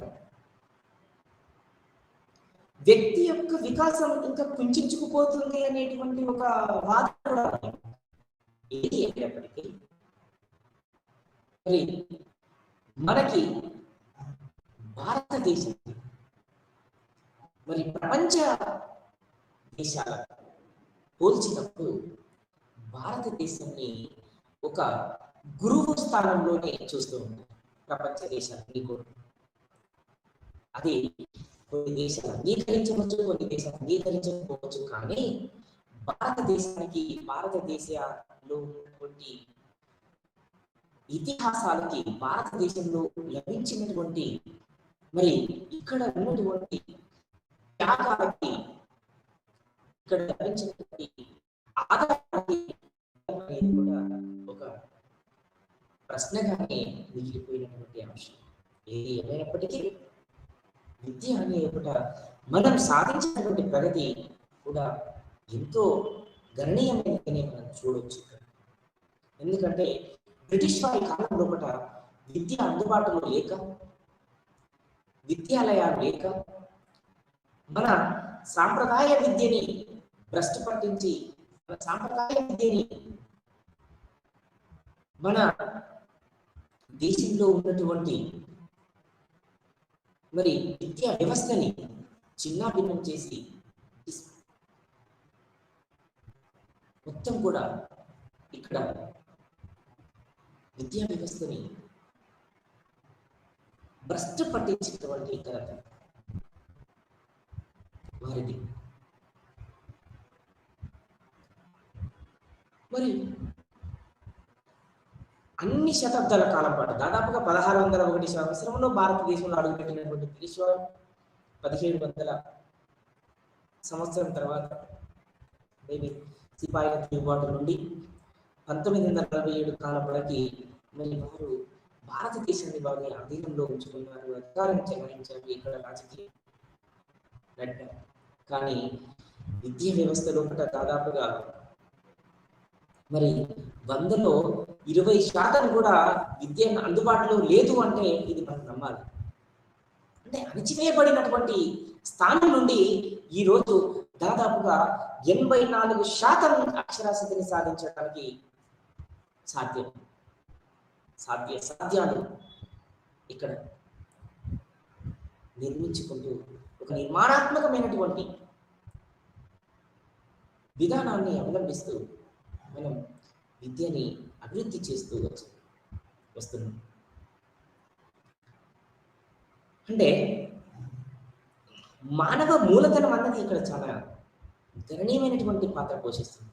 ఎందుకోసం అంటే మానవ వనరుల కోసం చేసేటువంటి పెట్టుబడి, మానవ వనరుల అభివృద్ధి కోసం చేసేటువంటి పెట్టుబడి హ్యూమన్ క్యాపిటల్, మానవ మూలధనంగా పిలుస్తాం. మరి అటువంటి కోణం నుండి, అటువంటి ప్రాధాన్యత రంగం నుండి వృత్తి ఫలాలు కూడా, అంటే ఒక వ్యక్తి లోపల టాలెంట్ కావచ్చు, స్కిల్స్ కావచ్చు, నైపుణ్యం కావచ్చు, ఎక్స్పీరియన్స్ కావచ్చు, ఇంటెలిజెన్స్ కావచ్చు, పేషెన్సీ కావచ్చు, విజ్డమ్ కావచ్చు, ఇవన్నీ కూడా నైపుణ్యం, స్కిల్స్, ఎక్స్పీరియన్స్, ఇంటెలిజెన్సీ, శిక్షణ, ట్రైనింగ్, ఎబిలిటీస్, స్కిల్స్, ఇవన్నీ కూడా విద్య ఇచ్చేటువంటి ఒక ఫ్రూట్స్ గా మనం చూడవచ్చు. అంటే ఇది ఇండివిజువల్గా, యూనివర్సల్గా, కలెక్టివ్గా కూడా ఉంటుంది అని చెప్పుకోవచ్చు. అంటే మానవ మూలధనం ఎక్కడైతే ఎక్కువగా ఉంటుందో మానవ వనరుల అభివృద్ధి ఎక్కువగా కనిపిస్తుంది. మానవ వనరుల అభివృద్ధి జరగాలి అంటే మానవ మూలధనం కూడా గ్రోత్ రేట్ ఉండాలి. మానవ మూలధనంలో వృద్ధి లేకుండా మానవ వనరుల అభివృద్ధిని చూడలేము, సాధ్యం కాదు. అంతేకాకుండా స్వాతంత్రం వచ్చిన తర్వాత మన దేశంలో విద్యారంగంలో కూడా అనేకమైనటువంటి మార్పులు తీసుకొచ్చాయి. అంటే ఈ మార్పులు మనం చర్చించబోయే ముందు మరి ఏ విధంగా అక్షరాస్యత అన్నది పెరుగుతూ వచ్చింది అనేటువంటి ఒక అంశాన్ని కూడా మనం పరిగణలోకి తీసుకోవాలి. అంటే సాధారణంగా విద్యారంగం అనేది ఏం చేస్తుంది? ఆర్థిక అభివృద్ధికి దోహదం చేస్తుంది. విద్యారంగం అనేది సామాజిక చైతన్యానికి దోహదం చేస్తుంది. విద్యా వ్యవస్థ అన్నది మరి మానవ వనరుల అభివృద్ధికి దోహదం చేస్తుంది. విద్యా వ్యవస్థ అన్నది, విద్యారంగం అన్నది ట్రైనింగ్ ఇవ్వడంలో, శిక్షణ ఇవ్వడంలో, మరి నైపుణ్యాన్ని, నవకల్పనలు సృష్టించడంలో, ఇన్నోవేషన్స్, ఇన్నోవేటివ్స్, ట్రైనింగ్, డెవలప్మెంట్లో ఇంపార్టెంట్ రోల్ ప్లే చేస్తుంది. అంతేకాకుండా విద్యా వ్యవస్థ అన్నది ఇంకా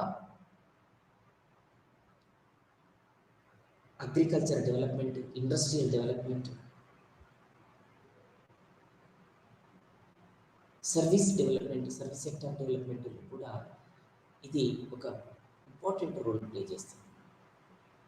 అంతేకాకుండా విద్యా వ్యవస్థ అన్నది ఇక్కడ దేశ అభివృద్ధికి, ఔన్నత్యానికి పాటుపడుతుంది. అయినప్పటికీ పాలకులు చేత కొంత డిమాలిష్యూ చేయబడిందా అనేటువంటి ఒక అనుమానం కూడా మనకు అప్పుడప్పుడు కలుగుతూ ఉంటుంది. ఎందుకోసం అంటే రాజకీయ నాయకుల యొక్క చతురత, వారికి ఉన్నటువంటి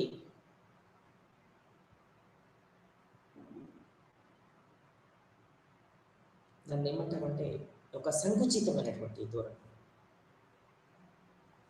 విద్యా వ్యవస్థ అన్నది కొంత నిర్వీర్యం కూడా చేయబడింది అని చెప్పక తప్పదు.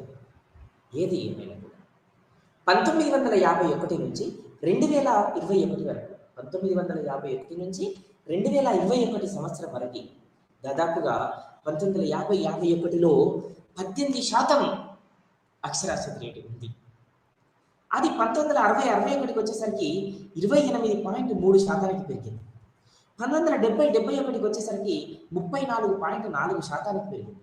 1981 కాలానికి 43.5%, 1991 వచ్చేసరికి 52.2%, 2001 వచ్చేసరికి 64.8%, 2010-11 వచ్చేసరికి 74.4%, 2020-21 వచ్చేసరికి 77.7% పెరుగుతూ వచ్చింది. ఈరోజు ఇక్కడ పురుషుల అక్షరాస్యత రేటు ఎలా ఉంది, మళ్ళీ స్త్రీల అక్షరాస్యత రేటు ఎలా ఉంది అనేది కూడా ఒక మళ్ళా అంశమే. ఎందుకోసం అంటే ఇవి రెండు కూడా సమపాలలో పెరుగుతూ రావట్లేదు. ఈ రెండింటి మధ్యలో కూడా ఒక గ్యాప్ అనేది ఏర్పడుతుంది. మరి అది కూడా దేశ శ్రేయస్సుకి అంత మంచిది కాదు అనేటువంటి అంశాన్ని మనం గుర్తుపెట్టుకోవాలి. అయితే ఇక్కడ మేల్ లిటరసీ రేటు అంటే పురుష అక్షరాస్యత రేటు ఏ విధంగా ఉంది, స్త్రీల అక్షరాస్యత రేటు ఏ విధంగా ఉంది అనుకున్నప్పుడు 1950-51లో 27.1% మాత్రమే పురుష అక్షరాస్యత రేటు ఉంది.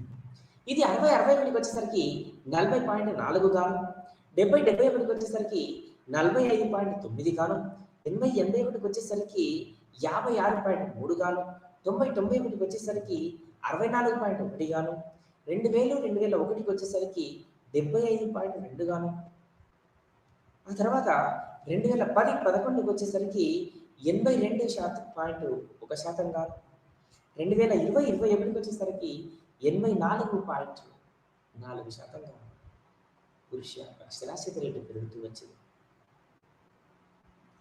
అటు పిమ్మట 1950-51 కాలానికి 8.8%గా, 1961కి 15.3%గా, 70-71కి వచ్చేసరికి 21.9%గా స్త్రీల అక్షరాస్యత రేటు ఉంది. ఇది 1980-81కి వచ్చేసరికి 29.7%, 90-91కి వచ్చేసరికి 39.2%, 2000-2001 సంవత్సరానికి 53.6%, 2010-11కి వచ్చేసరికి 65.4%, 2020-21కి వచ్చేసరికి 71.5%. అంటే 2021 సంవత్సరానికి నౌ వి ఆర్ ఇన్ 2023. ఇంతకాలం గడిచినా కూడా ఇంకా 84% పురుష అక్షరాస్యత, 71% స్త్రీల అక్షరాస్యత ఉంది అంటే ఇది కూడా ఒక రకంగా ఒక ప్రమాద గట్టికని భావించుకోవచ్చు. మరి ఈ పురుష అక్షరాస్యత రేటుకి స్త్రీల అక్షరాస్యత రేటుకి ఏమైనా డిఫరెన్స్ ఉందా? ఎంత డిఫరెన్స్ ఉంది అంటే 1950-51లో 18%గా ఉంది. ఎందుకు 18%గా ఉంది? 27 నుంచి 8% డిఫరెన్స్ ఉంది కాబట్టి. ఆ తర్వాత 61లో 25%గా, 71లో 23%గా, 81లో 26%గా, 91లో 24%గా, 2001లో 21%గా, 2011లో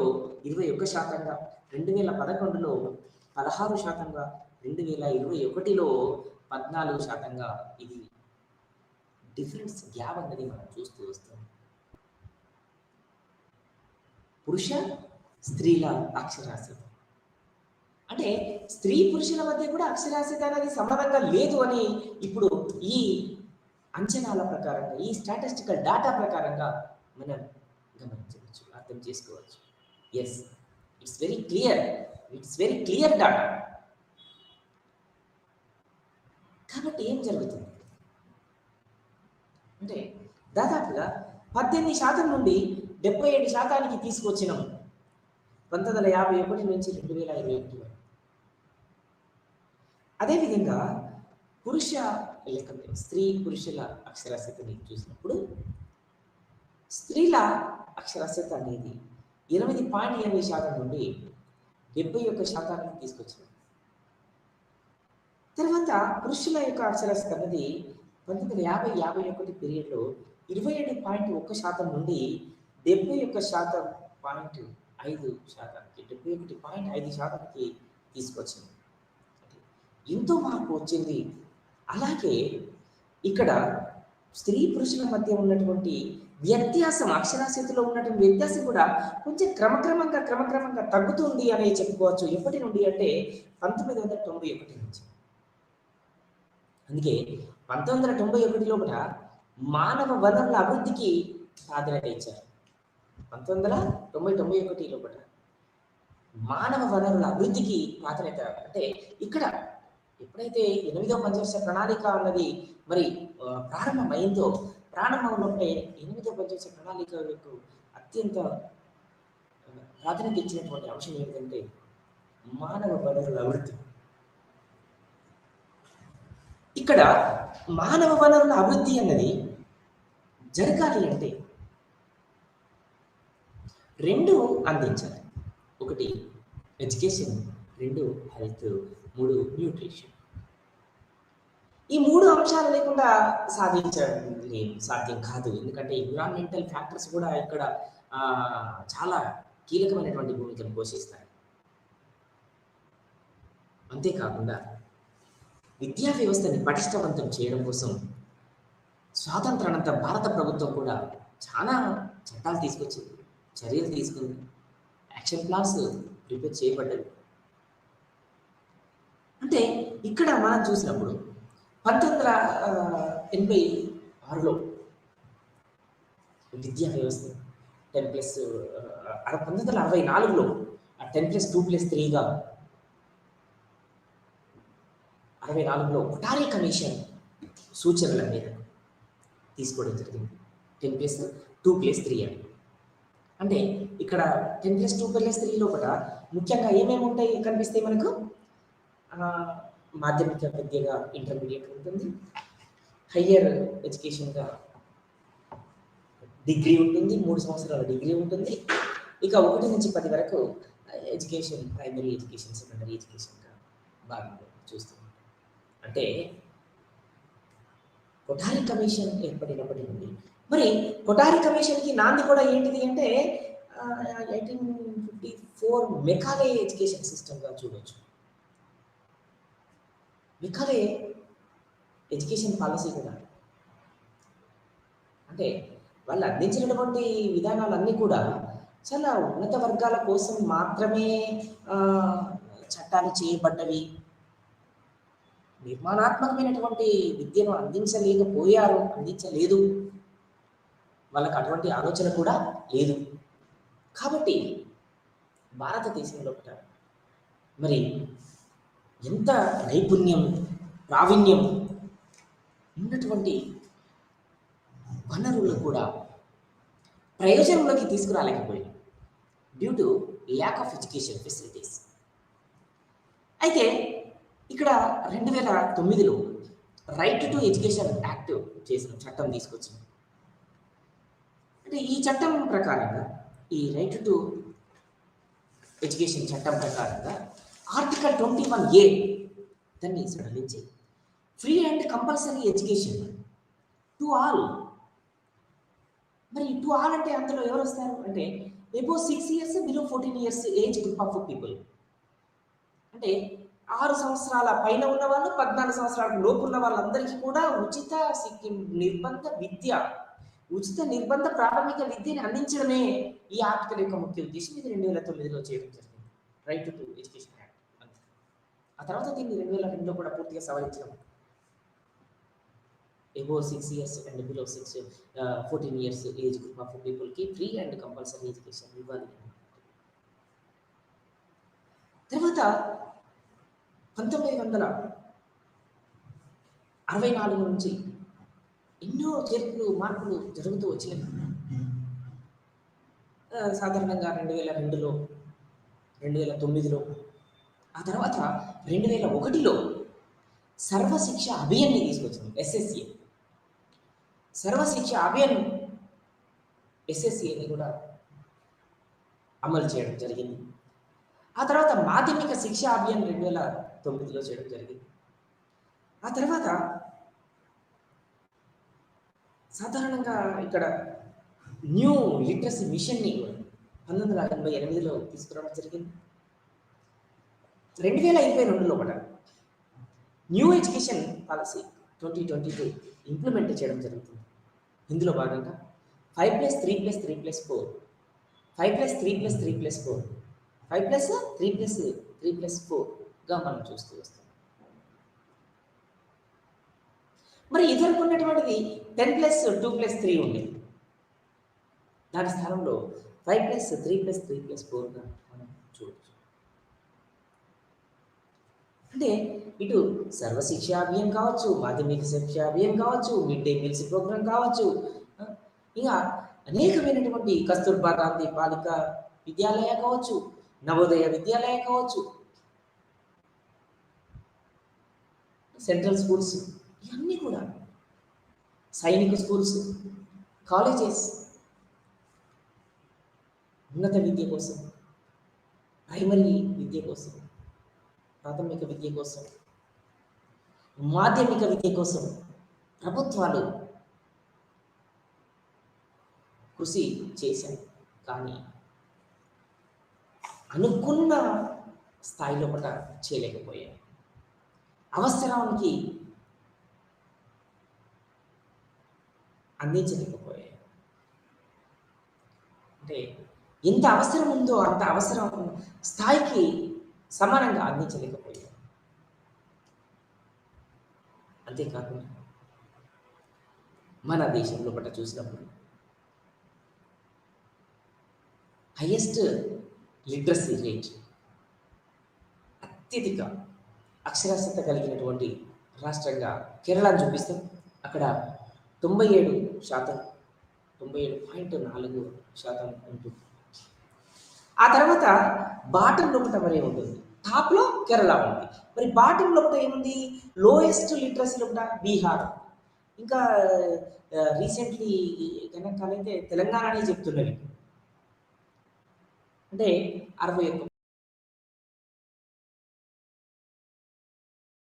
అయితే బీహార్ కంటే ఇంకా వెనుకబడిపోయింది అక్షరాస్యతలో కూడా తెలంగాణ అనేటువంటి ఒక స్టాటిస్టికల్ డాటాను బేస్గా చేసుకొని చెప్పడం జరుగుతుంది. అంటే ఈ విధంగా బీహార్ లోపటను 61%, కేరళ లోపల 97% అనేది ఈ డిఫరెన్స్ కూడా ఆయా ప్రభుత్వాల యొక్క విధానాలు అవలంబిస్తున్నటువంటి తీరు మనం చాలా క్లియర్గా చూడవచ్చు. అంటే ఎన్నో తమిళనాడు గవర్నమెంట్ మరి మిడ్ డే మీల్స్ ప్రోగ్రామ్ తీసుకొచ్చిన తర్వాత సెంట్రల్ గవర్నమెంట్ ఈ ప్రోగ్రాం బాగుంది, మరి దేశవ్యాప్తంగా కూడా అమలు పరచాలనేటువంటి ఒక సంకల్పంతో కూడా ముందుకు వచ్చినాయి. ఈరోజు చాలా ప్రభుత్వ స్కూల్స్లలో మిడ్ డే మీల్స్ ప్రోగ్రాం ఒక ఉద్యమంలాగా జరుగుతుంది. ఇది చాలా విద్యా వ్యవస్థని పటిష్టం చేయడం కోసం, విద్యా రంగాన్ని బలపరచడం కోసం చేస్తున్నటువంటి ఒక కార్యకలాపాన్ని మనం చూడవచ్చు. కానీ article 21A free and compulsory education, ఉచిత నిర్బంధ విద్య, ప్రాథమిక విద్య, అటు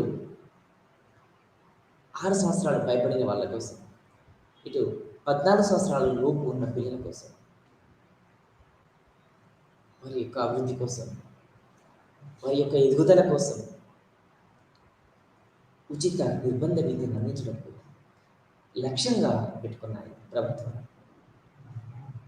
కానీ అనుకున్న మేర, అనుకున్న ప్రకారంగా లక్ష్యాన్ని సాధించలేకపోతున్నాయి, ఛేదించలేకపోతున్నాయి. అందుకు మెయిన్ కారణం ఏంటి సార్? ఎందుకు ఇక్కడ అనుకున్నటువంటి లక్ష్యాలను ఎందుకు సాధించలేకపోతున్నాయి అంటే, సాధించాలంటే ఏం కావాలి? ఎక్స్పెండిచర్ కావాలి. ఎక్స్పెండిచర్ అంటే మరి ఎవరు ఇవ్వాలి? ప్రభుత్వం అలాట్మెంట్ చేసుకోవాలి. ప్రభుత్వం బడ్జెట్లో అలాట్మెంట్ చేసుకోవాలి. ఉదాహరణకి 1960-61 కాలంలో అంటే ప్రభుత్వం ఏ విధంగా ఎక్స్పెన్స్ చేస్తూ వస్తుంది విద్యా వ్యవస్థ పైన అన్నప్పుడు, 1960-61 కాలంలో 1.5% ఉంది. ఇది 1970-71 అంటే ఈ 1.5% అనేది దేనిపైన అంటే total gross domestic product. 1.5% of total gross domestic product.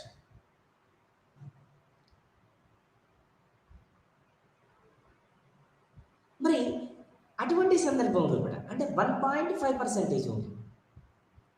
ఆ స్థాయి నుండి ఈరోజు దాదాపుగా 6.7%కి బడ్జెట్‌లో అలాట్‌మెంట్ చేయడానికి తీసుకొచ్చిన దాదాపుగా 11.8% కూడా చెప్పుకుంటున్నాం బడ్జెట్. అంటే ఈ విధంగా మరి జీడీపీ లోపల మొత్తం శాతం 61లో 1.5%, 71లో 2.1%, 1980-81లో 3.0%, 1990-91లో 3.8%, 2000-2011లో 4.1%, తర్వాత 2020-21లో 4.5%. ఇది సుమారుగా 6.7%గా బడ్జెట్‌లో కేటాయించిన లెక్కలుగా మనం చూస్తూ వస్తున్నాం. అంటే ఒక వైఖరి ఇక్కడ ప్రభుత్వాల ఒక వైఖరి మనం చూడవచ్చు. ఎందుకు ఒక వైఖరి చూడొచ్చు అంటున్నామంటే చిన్న చిన్న దేశాలు కానీ, థర్డ్ వరల్డ్ కంట్రీస్ కానీ, లేదా అభివృద్ధి చెందిన దేశాలు కానీ రంగ అభివృద్ధి కోసం, విద్య కోసం మరి పెద్ద మొత్తంలో ఖర్చు పెడుతున్నాయి. దాదాపుగా double digit gross domestic product percentage of gross domestic product expense చేస్తుంది. కానీ మన దేశంలో కూడా ఇంకా విద్యా వ్యవస్థ కోసం ఇంకా ఎక్కువ ఖర్చు చేయాల్సినటువంటి అవసరం ఉంది. సాంకేతిక విద్య కావచ్చు, వృత్తి విద్య కావచ్చు, సెకండరీ విద్య కావచ్చు, ఉన్నత విద్య కావచ్చు, ప్రైమరీ విద్య కావచ్చు. కానీ మనలాంటి ఇప్పుడు తెలంగాణ రాష్ట్ర వ్యవస్థలో కూడా మరి తెలంగాణ రాష్ట్రం ఆవిర్భవించిన తర్వాత జరిగినటువంటి పరిణామాలు ఏ విధంగా ఉన్నవి అనేటువంటి అంశాన్ని కూడా మనం చూసినప్పుడు గమనించినప్పుడు ఎందుకు ఇక్కడ తెలంగాణని కూడా ఒక ఉదాహరణ తీసుకోవాలి అంటే ఎన్నో ఆశలతోటి ఎంతో మంది పేద విద్యార్థులు వారి యొక్క ఆయువు తను చాలించి తెలంగాణ ఉన్నటిలో కూడా ఉద్యమంలో కూడా మరి భాగస్వాములు అయ్యారు. ఎందుకోసం అంటే మంచి విద్య కోసం, ఉపాధి కోసం, మరి వ్యవసాయ రంగ అభివృద్ధికి కావాల్సిన నీటిని అందించడం కోసం. అంటే ఇక్కడ సాధారణంగా ఎంత 27 యూనివర్సిటీల నుండి 760 యూనివర్సిటీస్కి వచ్చింది. కానీ 760 యూనివర్సిటీస్లో కూడా మరి ఎంత మేరకు క్వాలిటీ ఎడ్యుకేషన్ ఉంది, ఇంకా 760 యూనివర్సిటీస్లో బట్టే ఈ మొత్తం హైయర్ ఎడ్యుకేషన్ అనేది సాధ్యాలు ఉన్నాయా అనేటువంటి అంశాన్ని చూడవచ్చు.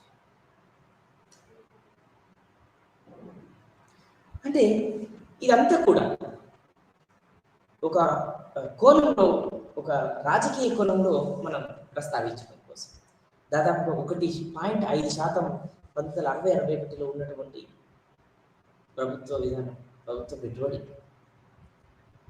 ఇది కాస్త 4.1%కి 2010-11లో, 4.5%కి 2020-21లో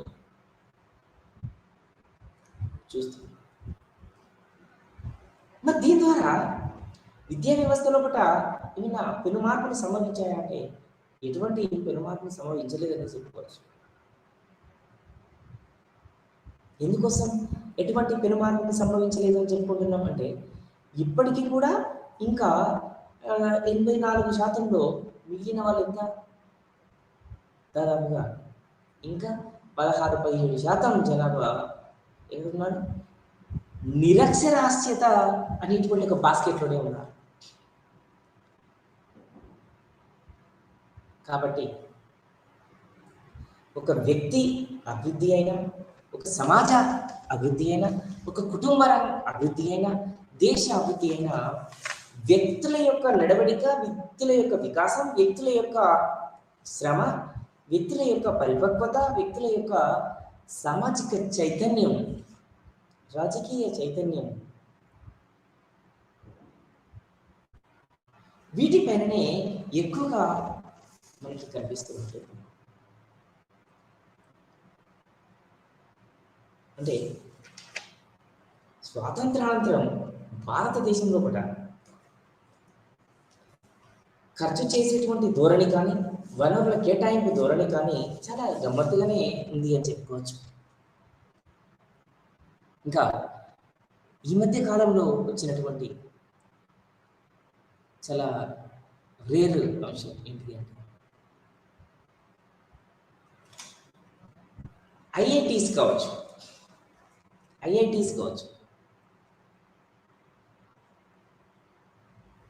లేదా ఎన్ఐటీస్ కావచ్చు, నేషనల్ ఇన్స్టిట్యూట్ టెక్నాలజీ కావచ్చు, లేదా ఇండియన్ మెడికల్ కాలేజెస్ కావచ్చు. అంటే ఉన్నత విద్యారంగం అన్నది కూడా ఆయా రాష్ట్రాల్లో కూడా కొంత రాష్ట్రాల విధానాలతోటి, రాష్ట్ర స్వప్రయోజనాల కోసం, రాజకీయ నాయకుల యొక్క స్వప్రయోజనాల కోసం విద్యా వ్యవస్థని కొంత భ్రష్టు పట్టించారు. ఇప్పటికి కూడా నడుస్తుంది అనేటువంటి అంశాన్ని గుర్తుపెట్టుకోవాలి. అంటే ఎందుకు అక్కడ అంత మనం ప్రస్తావనకి తీసుకొచ్చినామంటే, సాధారణంగా విద్య అనేది, అందుకే మనం చిన్నప్పుడు మనం చదువుకునేటప్పుడు చాలా ప్రభుత్వ స్కూళ్ళల్లో ఇలా రాసి ఉండేది. ఏంటిది అంటే, ఇల్లాలు చదువు ఇంటికి వెలుగు అని. అంటే ఎందుకోసం ఇక్కడ ఈ మాటను ఇక్కడ మనం ప్రస్తావించాల్సినటువంటి అవసరం ఎందుకు వచ్చింది అసలు అంటే, ఇక్కడ ఉమెన్ ఎడ్యుకేషన్ తక్కువగా ఉంది కాబట్టి. అంటే పేదరికం, నిరుద్యోగం, ప్రాంతీయ అసమానతలు, ఆదాయ అసమానతలు, ఇంకా అనేకమైనటువంటి రకాల వివక్ష, ఇది ఎదిగేటువంటి యొక్క వారి యొక్క కుటుంబాలు, వారి యొక్క పిల్లలు, వారి యొక్క నైపుణ్యాలు అన్నీ కూడా పూర్తిగా లాక్ చేయబడ్డాయా? అంటే ఎందుకు ఈ ముచ్చట మనం ఈ వర్డ్ మనం యూజ్ చేయాల్సి వస్తుంది, ఈ వర్డ్ మనం చెప్పుకోవాల్సి వస్తుంది అంటే, చాలా వరకు డాక్టర్స్ కావచ్చు, లాయర్స్ కావచ్చు, ఇంజనీర్స్ కావచ్చు, లేదా సైంటిస్టులు కావచ్చు, ఎకనామిస్టులు కావచ్చు, మన దేశం నుండి వేరే దేశాలకు వెళ్ళి అక్కడ సక్సెస్ అవుతున్నారు, రాణిస్తున్నారు. కానీ మన దేశంలో రాణించలేకపోతున్నారు, సక్సెస్ కాలేకపోతున్నారు. అందుకు కారణాలు ఎన్ని ఉన్నాయి. కారణాలకు గల ఆ కారణానికి గల ముఖ్యమైనటువంటి అంశాలు ఇవి దోహదం చేస్తున్నటువంటి. అందుకే నేను ఇదివరకు కూడా మనం ఏదో ఒక సందర్భంలో ఒక అంశాన్ని తీసుకున్నాం. మేబీ రెండవ క్యాథరిన్, యాక్చువల్లీ ఎగ్జాక్ట్లీ నాకు పేరు గుర్తు రావట్లేదు, కానీ రెండవ క్యాథరిన్ అనేటువంటి ఒక రాణి అధికారంలోకి వస్తుంది. మేబీ ఆస్ట్రియా కంట్రీ అనుకుంటా. అంటే ఆమె అధికారంలోకి వచ్చి ఆమె ఏం చేస్తుందంటే హంగామా క్రియేట్ చేస్తుంది అంతా. అంటే స్కూల్స్ అని, బిల్డింగ్స్ అని, బ్యానర్లని ఎక్స్పోజ్ బాగా హైలైట్గా ఎక్స్పోజ్ చేస్తుంది. అలా చేసి కొంత ఇన్ఫ్రాస్ట్రక్చర్ డెవలప్ చేస్తుంది. మన ఆ డెవలప్మెంట్లో భాగంగా ఆమె ఒకసారి విదేశీ పర్యటనకి పోతుంది. విదేశీ పర్యటన పోయి వాళ్ళ సొంత దేశంలో ఉన్నటువంటి విద్యాశాఖ మంత్రికి ఒక లేఖ రాస్తుంది. ఏమని రాస్తుంది అంటే, ఇది నేను గ్రూప్స్కు చరిత్ర చదువుకునే సందర్భంలో బుక్లో నుండి తీసుకున్నాను. ఆమె చెప్తుంది ఏమండి విద్యాశాఖ మంత్రి గారు, నేను నిజంగా మన దేశ ప్రజలని విద్యావంతులను చేయడం కోసం ఇంత హంగామా క్రియేట్ చేయలేదు. ఒకవేళ నిజంగానే కనుక మన దేశ ప్రజలే కనుక విద్యావంతులైతే నీ పదవి నీకుండదు, నా పదవి నాకుండదు, జాగ్రత్త రాస్తుంది. అంటే దీని ద్వారా రాజకీయ కోణం లోపల రాజకీయ ఎత్తుగడలు ఏ విధంగా ఉంటవి అంటే ఎప్పుడు కూడా ప్రజలు చైతన్యం వైపు ప్రయాణం చేయకూడదు.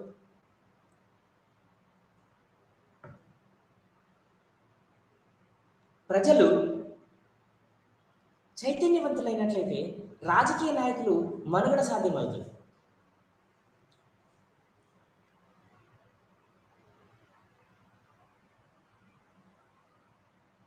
అంటే రాజకీయ నాయకులకి మనుగడ సాధ్యం ఎందుకు కాదు? మరి ఎందుకు ఇక్కడ ఈ కోణంలోనే ఈ అంశాన్ని చూడాలి అంటే అవును, అంటే సుమారుగా ఏ దేశంలోనైనా మానవ వనరులు, మానవ మూలధనం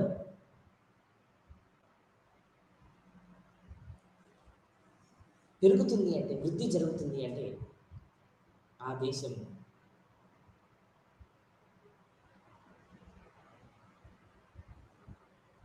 అంటే సుమారుగా మరి 760 యూనివర్సిటీస్ని ఎస్టాబ్లిష్మెంట్ చేసుకున్నాం. 760 యూనివర్సిటీస్ ప్రజెంట్ దేశవ్యాప్తంగా మనం రన్ చేస్తున్నాం. అంటే మరి 140 కోట్ల జనాభాని దాటేసినాం.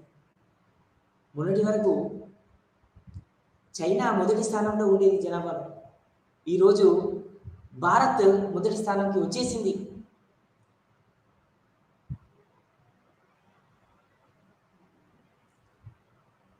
కానీ విద్యారంగంలో కూడా, మానవ వనరుల అభివృద్ధిలో కూడా, మరి మానవ అభివృద్ధి సూచికలలో కూడా మనం చాలా వెనుకబడి ఉన్నాం. ఆయు ప్రమాణంలో కావచ్చు, ఆరోగ్యంలో కావచ్చు, వసతులు, విద్యలో కావచ్చు, అక్షరాస్యతలో కావచ్చు, ఎంత వెనుకబడి ఉన్నాము అంటే దాదాపుగా 191 దేశాలకి గాను మనకు వచ్చినటువంటి ర్యాంక్ ఎంత అంటే జస్ట్ 132 ర్యాంక్ వచ్చింది. అంటే మనం 131 దేశాల తర్వాత ఉన్నామని ఇక్కడ అర్థం చేసుకోవాలి. ఇందులో 3 రంగాలలో, విద్యా రంగంలో కూడా, వైద్య రంగంలో కూడా.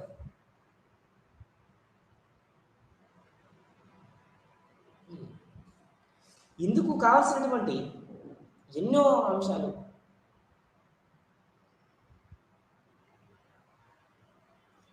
ఇందుకు కావాల్సినటువంటి పెట్టుబడులు అందించడం, సమకూర్చుకోవడంలో కూడా.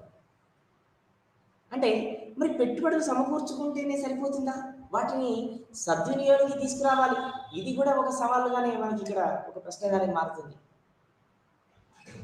అంటే ఎందుకు ఇక్కడ ఈ అంశాన్ని మనం ఈ కోణంలో చూస్తున్నాం అంటే చాలా పత్రికలు కానీ లేకుంటే లేటెస్ట్ సర్వేలు కానీ మనం ఉమ్మడి రాష్ట్రంగా ఉన్నప్పుడు మనం 23వ స్థానం, 24వ స్థానంలో ఉండే వాళ్ళం ఈరోజు దాదాపుగా 33వ స్థానానికి పడిపోయినామంటే అక్షరాస్యతలు.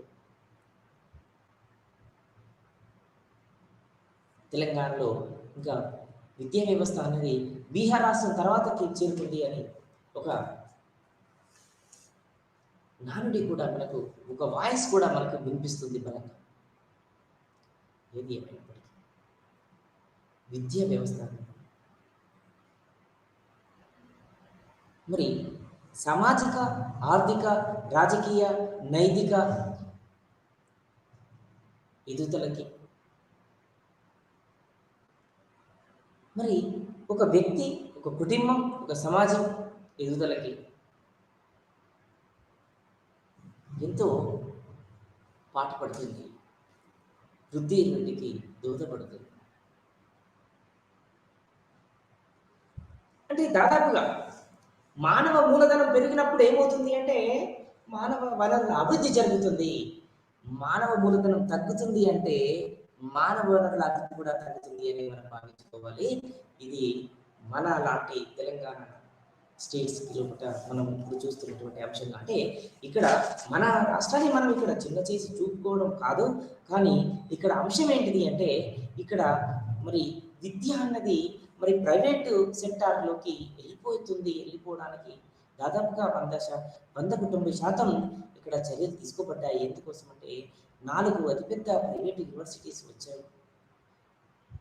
ఇక ఉన్నటువంటి ప్రభుత్వ రంగంలో పనిచేసేటువంటి యూనివర్సిటీస్ అన్నీ కూడా నిర్వీర్యం అయిపోయే దశలో ఉన్నవి కాబట్టి మరి విద్యా వ్యవస్థ అనేది పూర్తిగా ఆయా రాష్ట్రాల లోపల అలాగనే ఉంది.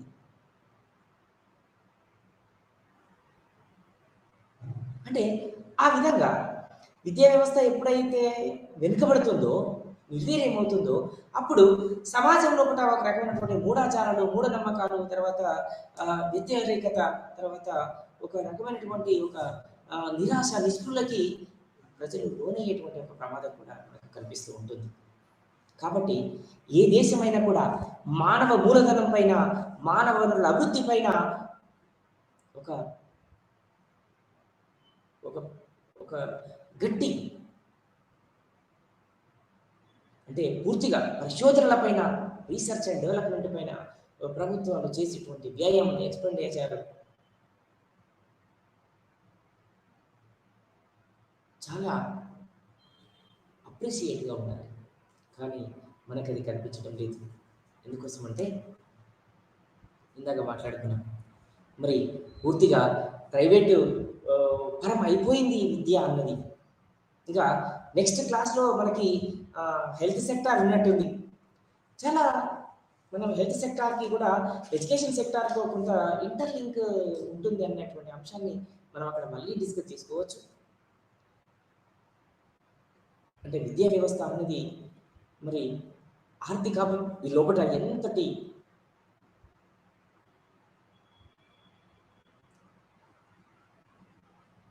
ప్రాధాన్యతని ఏర్పాటు చేస్తుంది అన్నది ఈరోజు మనం చదువుతున్నాం, చూస్తున్నాం, వింటున్నాం, మాట్లాడుతున్నాం. సాధారణంగా మనలాంటి దేశాలలో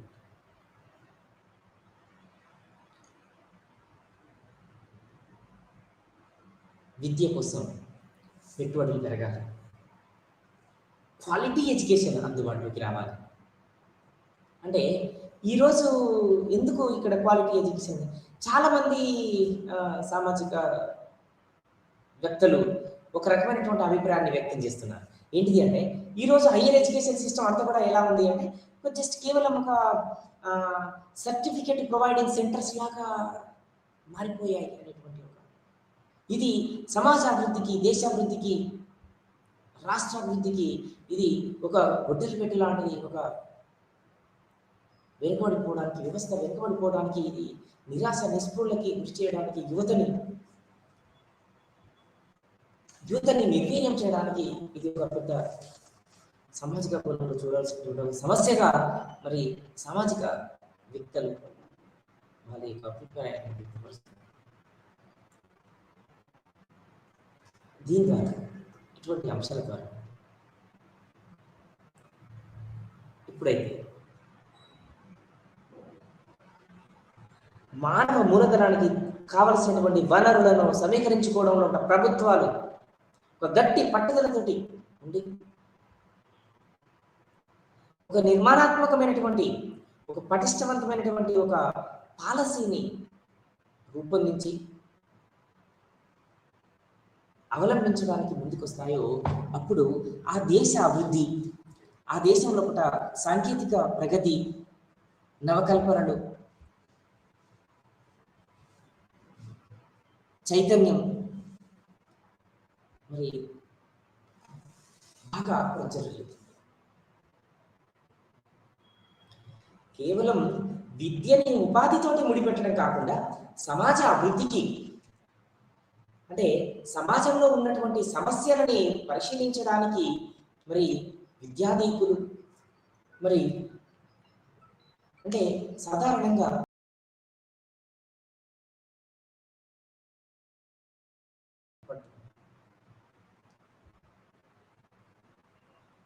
ఎప్పుడైతే ఏ దేశంలోనైనా, ఇక్కడ ఒక మన దేశంలోనే కాకుండా ఏ దేశంలోనైనా కూడా పటిష్టమైనటువంటి విద్యా వ్యవస్థ అన్నది ఒక మంచి పౌరులని తయారు చేస్తుంది, మంచి సమాజాన్ని అందిస్తుంది. అందుకే ఒక దేశ భవిష్యత్తు అన్నది 4 గోడల మధ్యన ఒక క్లాస్ రూమ్లో నిర్మించబడుతుంది అనేటువంటి అంశాన్ని మనం చదువుకున్నాం, మాట్లాడుకున్నాం. ఏంటిది ఇక్కడ మనం చాలా ఇంతటి ప్రాధాన్యత కలిగినటువంటి అంశాన్ని మనం మాట్లాడుకోబోయే ముందు ఒక దేశ భవిష్యత్తు 4 గోడల మధ్యన ఒక క్లాస్ రూమ్లో మాత్రమే నిర్మించబడుతుంది.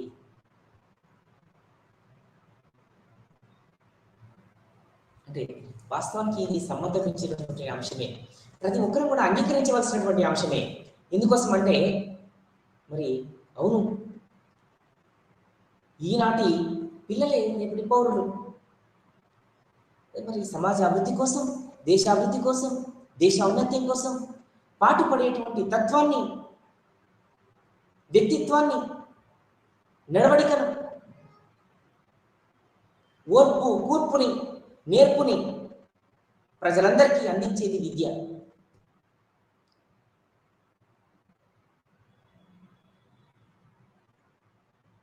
మరి ఎన్నో ప్రయాసాలకి ఓర్చుకొని మనం స్వాతంత్రం సంపాదించుకున్నాం. స్వాతంత్రానంతరం కూడా ఎన్నో మార్పులు తీసుకువచ్చిన విద్యా వ్యవస్థలో కూడా రీసెంట్గా తీసుకొచ్చినటువంటి మరి 2002 నూతన విద్యా విధానం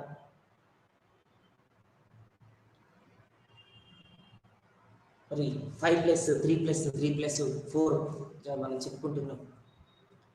అంటే వ్యక్తి లోపల ఒక వ్యక్తిత్వ వికాసాన్ని నింపి అతను దేశానికి ఒక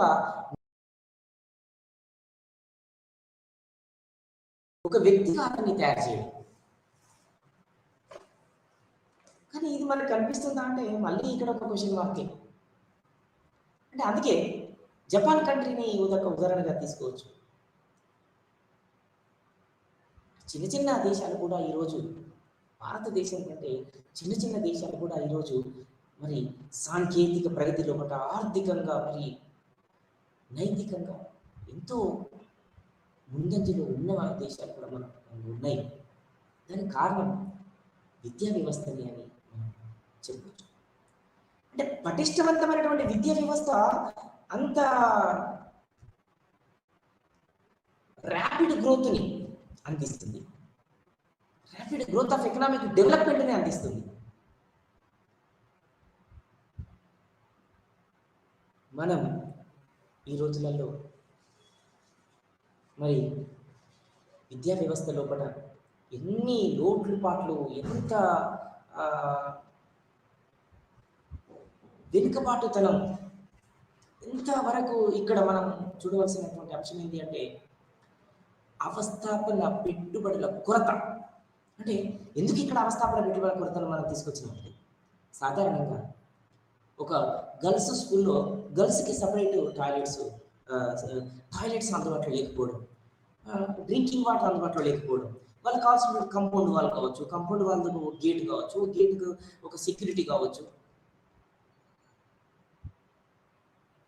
లైటింగ్ కావచ్చు, బిల్డింగ్స్ కావచ్చు, ఇన్ఫ్రాస్ట్రక్చర్ కావచ్చు, బోర్డ్స్ కావచ్చు, బెంచెస్ కావచ్చు, స్టూల్స్ కావచ్చు, ఫ్లోర్స్ కావచ్చు, ఇక్కడ స్టాఫ్ కావచ్చు, నాన్ టీచింగ్ స్టాఫ్ కావచ్చు, టీచింగ్ స్టాఫ్ కావచ్చు. మరి ఇదంతా కూడా అందుబాటులో లేనటువంటి ఒక నిర్వీర్యమైనటువంటి వ్యవస్థను మనం మన కళ్ళ ముందు చూస్తూ ఉన్నాం, చూస్తూ కూడా ఉండిపోతూ ఉన్నాం. అన్నీ మనకే తెలుసు. విద్యావంతులుగా ఎలా ఉండాలి, ఎలా విద్యా వ్యవస్థని పటిష్టవంతమైనటువంటి విద్యా విధానాన్ని మనం అందించాలి అనేటువంటి విధానం కూడా మనకు తెలుసు, కానీ అందించలేకపోతున్నాం. ఇది ప్రజల్లో కూడా చైతన్యం రావాల్సినటువంటి ఆవశ్యకత ఎంతో ఉంది.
নমস্কাৰ, মই দেৱাংগনা লহকৰ। আমি যোৱা দুটা ক্লাছত আলোচনা কৰিছিলোঁ দল গতিশীলতাৰ বিষয়ে। ইন্ট্ৰডাকশ্যন টু ছ'চিয়েল সাইক'লজি কিতাপখনৰ ব্লক 4-ৰ ইউনিট 8। এই বিষয়টোৰ ওপৰত আমি আলোচনা কৰিছিলোঁ আৰু আলোচনা আজি আমি অব্যাহত ৰাখিম। আজি আমি চেষ্টা কৰিম আমাৰ এই যিটো বিষয়টো আছে শেষ কৰিবলৈ চেষ্টা কৰিম। বাৰু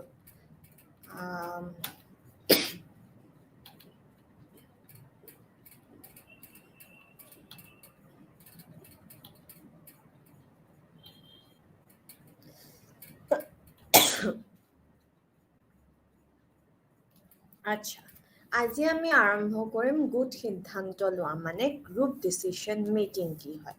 এতিয়া কথা হ'ল যে আমি ডিচিশ্যন সদায় লওঁ হয়নে, আমি সিদ্ধান্ত প্ৰতিটো কথাতেই লওঁ। আজি কি খাম সেই সিদ্ধান্ত লোৱাৰ পৰা অফিচত কি পিন্ধি যাম এনেকুৱা সৰু সৰু, তাৰপিছত এটা প্ৰজেক্ট ধৰি লওক অফিচত আমাৰ এটা প্ৰজেক্ট আহিছে, সেই প্ৰজেক্টটো আমি কৰিম নে নকৰিম, কৰিলে আমাক কিমান মানুহৰ দৰকাৰ হ'ব, তাৰপিছত আমাৰ খৰচ কিমান হ'ব বা আমাৰ কিমানখিনি আমাৰ লাভ হ'ব, সেই গোটেইবোৰ বস্তু চাই মেলি কামটো কৰিম নে নাই তেনেকুৱা ধৰণৰো আমি সিদ্ধান্ত লওঁ, হয় কি নহয়। গতিকে কথাটো হ'ল যে এই সিদ্ধান্ত লোৱাটো আমাৰ স্বভাৱতে আছে। মানুহ বুলি নহয়, জীৱ জন্তু সকলোৰে স্বভাৱতে আছে। গতিকে কোৱা হৈছে যে এনেকুৱা আমাৰ ডে টু ডে লাইফ, আমাৰ দৈনন্দিন জীৱনততো ব্যৱহাৰ হয়, লগতে আমাৰ য'ত আমি কাম কৰোঁ বা একেলগে যেতিয়া এটা আমি গোট বনাওঁ তাতেও এই সিদ্ধান্ত লোৱা যিটো প্ৰক্ৰিয়া আছে এইটো খুবেই দৰকাৰী বা জৰুৰী, বা আমি এই পৃথিৱীখনত চলি থাকিবলৈ, জীয়াই থাকিবলৈ, আগুৱাই গৈ থাকিবলৈ সিদ্ধান্ত লোৱাটো খুবেই জৰুৰী, হয় কি নহয়। এতিয়া কথা কৈছে যে যেতিয়া আমি অফিচ এটাত ধৰি লওক, অফিচ এটাত যেতিয়া সিদ্ধান্ত এনেকেতো নহয় যে মোৰ এইটো ভাল লাগিল মই চালো এই সিদ্ধান্তটো মই ল'লো, তেনেকুৱা ধৰণৰ নহয়। অফিচত কি হয়, এটা গোট থাকে, হয় কি নহয়। মোৰ স্বইচ্ছামতে বহুতখিনি সিদ্ধান্ত ল'ব পাৰোঁ বা লোৱা যায়, কিন্তু কিছুমান এনেকুৱা পৰিস্থিতি আহি যায় য'ত আমি নিজৰ মতে চব বস্তু কৰিবলৈ নোৱাৰা। এই যিটো এটা আমাৰ যিবোৰ এক্সপাৰ্ট সকলৰ এটা গোট থাকে, সেই গোটৰ লগত আমি আলোচনা কৰি মেলিহে আমি আগবাঢ়িব পাৰোঁ, হয় কি নহয়। গতিকে আমাৰ যি সামাজিক মনোবিজ্ঞানীসকল আছে, বিশেষকৈ ডেভিছে কৈছে যে এই যি সিদ্ধান্ত লোৱা এই কথাটো হয়, এইটো এটা সামাজিক সিদ্ধান্ত লোৱা আঁচনি হয়, যিটো ব্যৱহাৰ কৰিহে আমি সিদ্ধান্তসমূহ লওঁ। এতিয়া প্ৰথমটো হৈছে যে সৰ্বসন্মতি মানে আনএনমিটি। এতিয়া ইয়াত কৈছে যে এই যিটো সিদ্ধান্তটো লোৱা হৈছে সকলোৱে মান্তি হ'ব লাগিব। এনেকুৱা নহয় যে এজনে লৈছে, এটা গোটত সেইটো সম্ভৱ নহয় যে মই লৈছো বাকী সকলোৱে মানিবই লাগিব, তেনেকুৱা নহয়। চবৰে সন্মতি আছে নে নাই, সকলোৱে সন্মতি দিছে নে নাই, এইটো বিচাৰ বিবেচনা কৰা হোৱাৰ পিছতহে সিদ্ধান্তটো লোৱা হ'ব। গতিকে প্ৰথম আমাৰ পইণ্টটো হ'ল সৰ্বসন্মতি। তাৰ পিছত কৈছে যে মেজৰিটি উইনছ, মানে ধৰি লওক আমি 10জন মানুহ আছে, ঠিক আছে, তাৰে ভিতৰত 7জনে কৈছে যে এই যিটো অপশ্যন এ আছে, অপশ্যন এটো বেছি শুদ্ধ হয়, আৰু বাকী 3জনে কৈছে যে নাই অপশ্যন বিটো। এতিয়া ক'ত বেছি মানুহ আছে, 7জন থকাটোত বেছি মানুহ আছে, হয় কি নহয়। গতিকে য'ত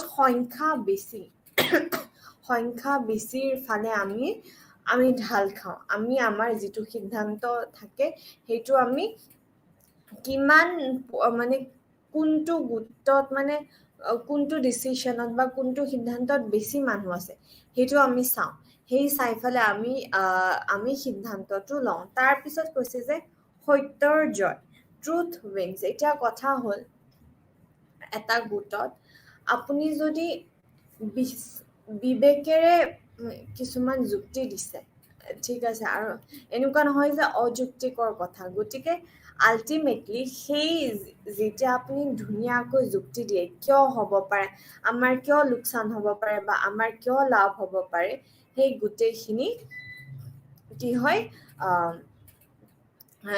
চালি জাৰি চোৱাৰ পিছত আল্টিমেটলি কৈছে যে শেষত যোনে মানে ঠিক কথা কৈছে কাৰেক্ট কথা কৈছে সত্য কথা কৈছে সেই মানুহজনৰ বা সেই গোটেই টিমটোৰ বস্তুখিনি লোৱা হয় আৰু তাৰপিছত ডিচিশ্যনটো লোৱা হয় সিদ্ধান্তটো লোৱা হয়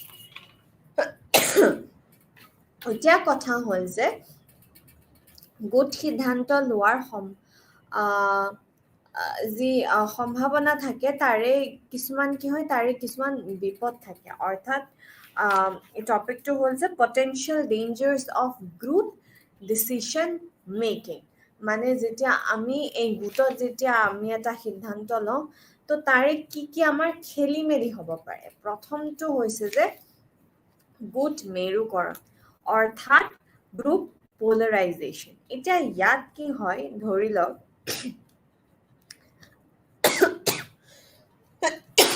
এক্সকিউজ মি আমি এটা সিদ্ধান্ত লৈছো ধৰি লওক আমি মোৰ লগত আৰু 4জন মানুহ আছে আমি 5জনে মিলি এই ধৰি লওক এই মাজৰ ডিচিশ্যনটো লৈছো মাজৰ সিদ্ধান্তটো লৈছো তাৰ পিছত কি হয়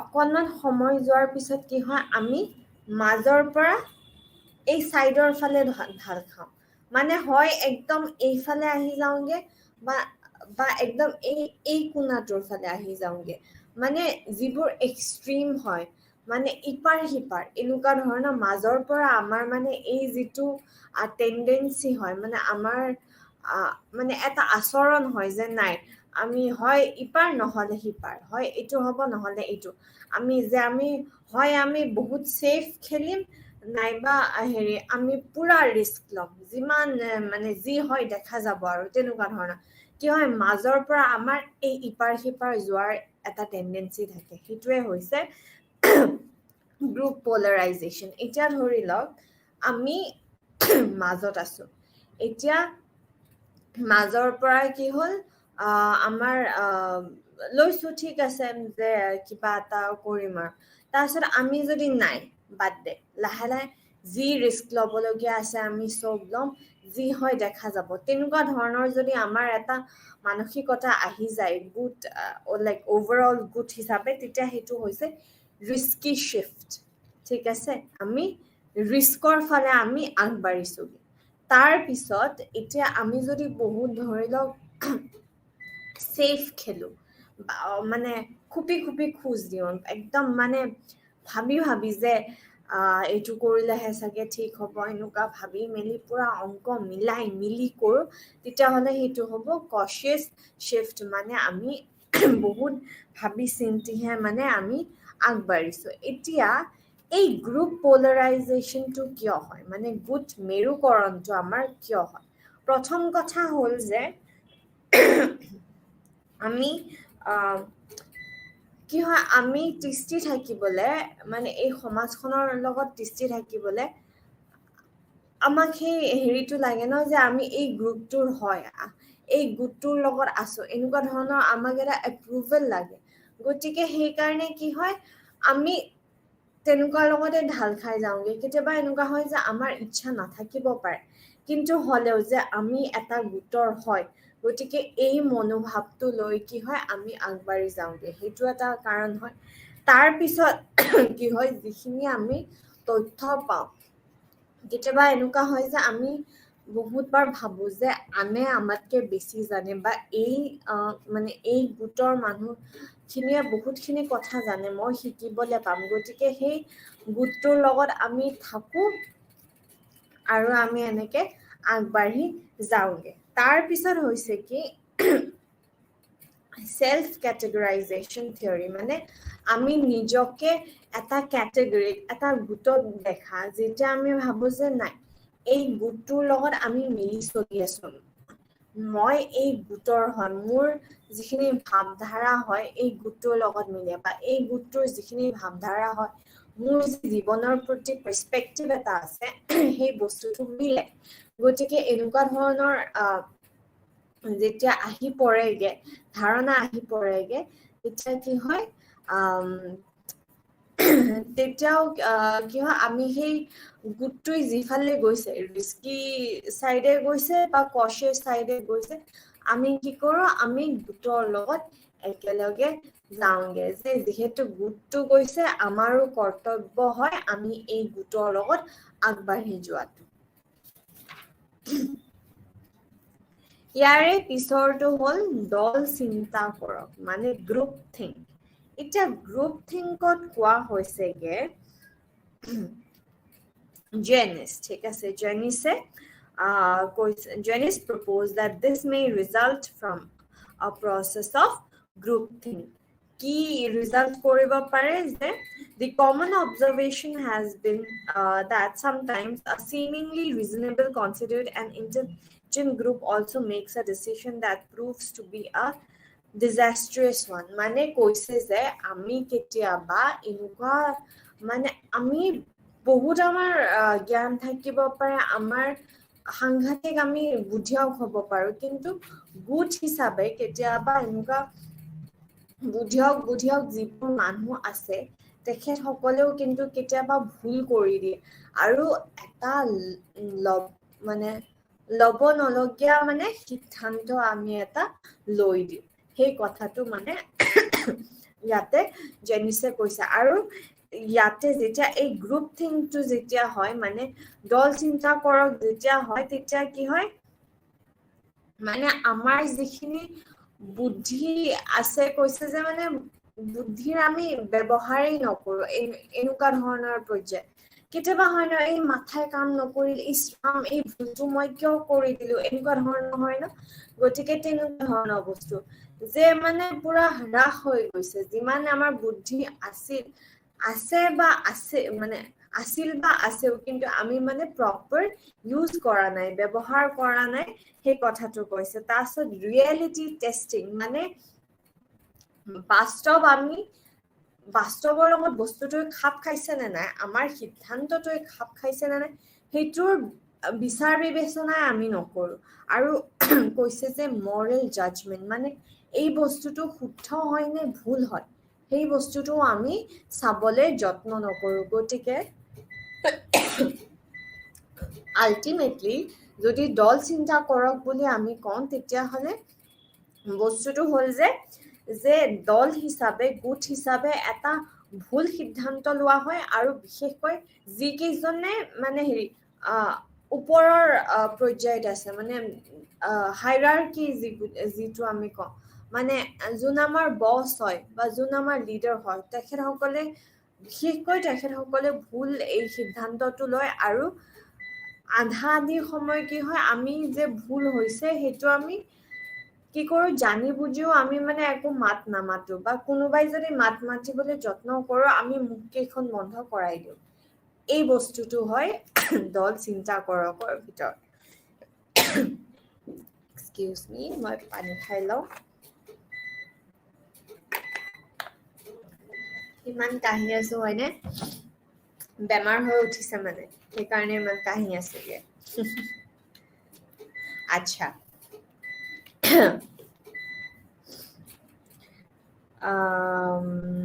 ওকে তো ইয়াৰে পিছত হ'ল যে এই যে দল চিন্তা কৰক হৈছে ইয়াৰে কাৰণসমূহ কিয় হয় মানে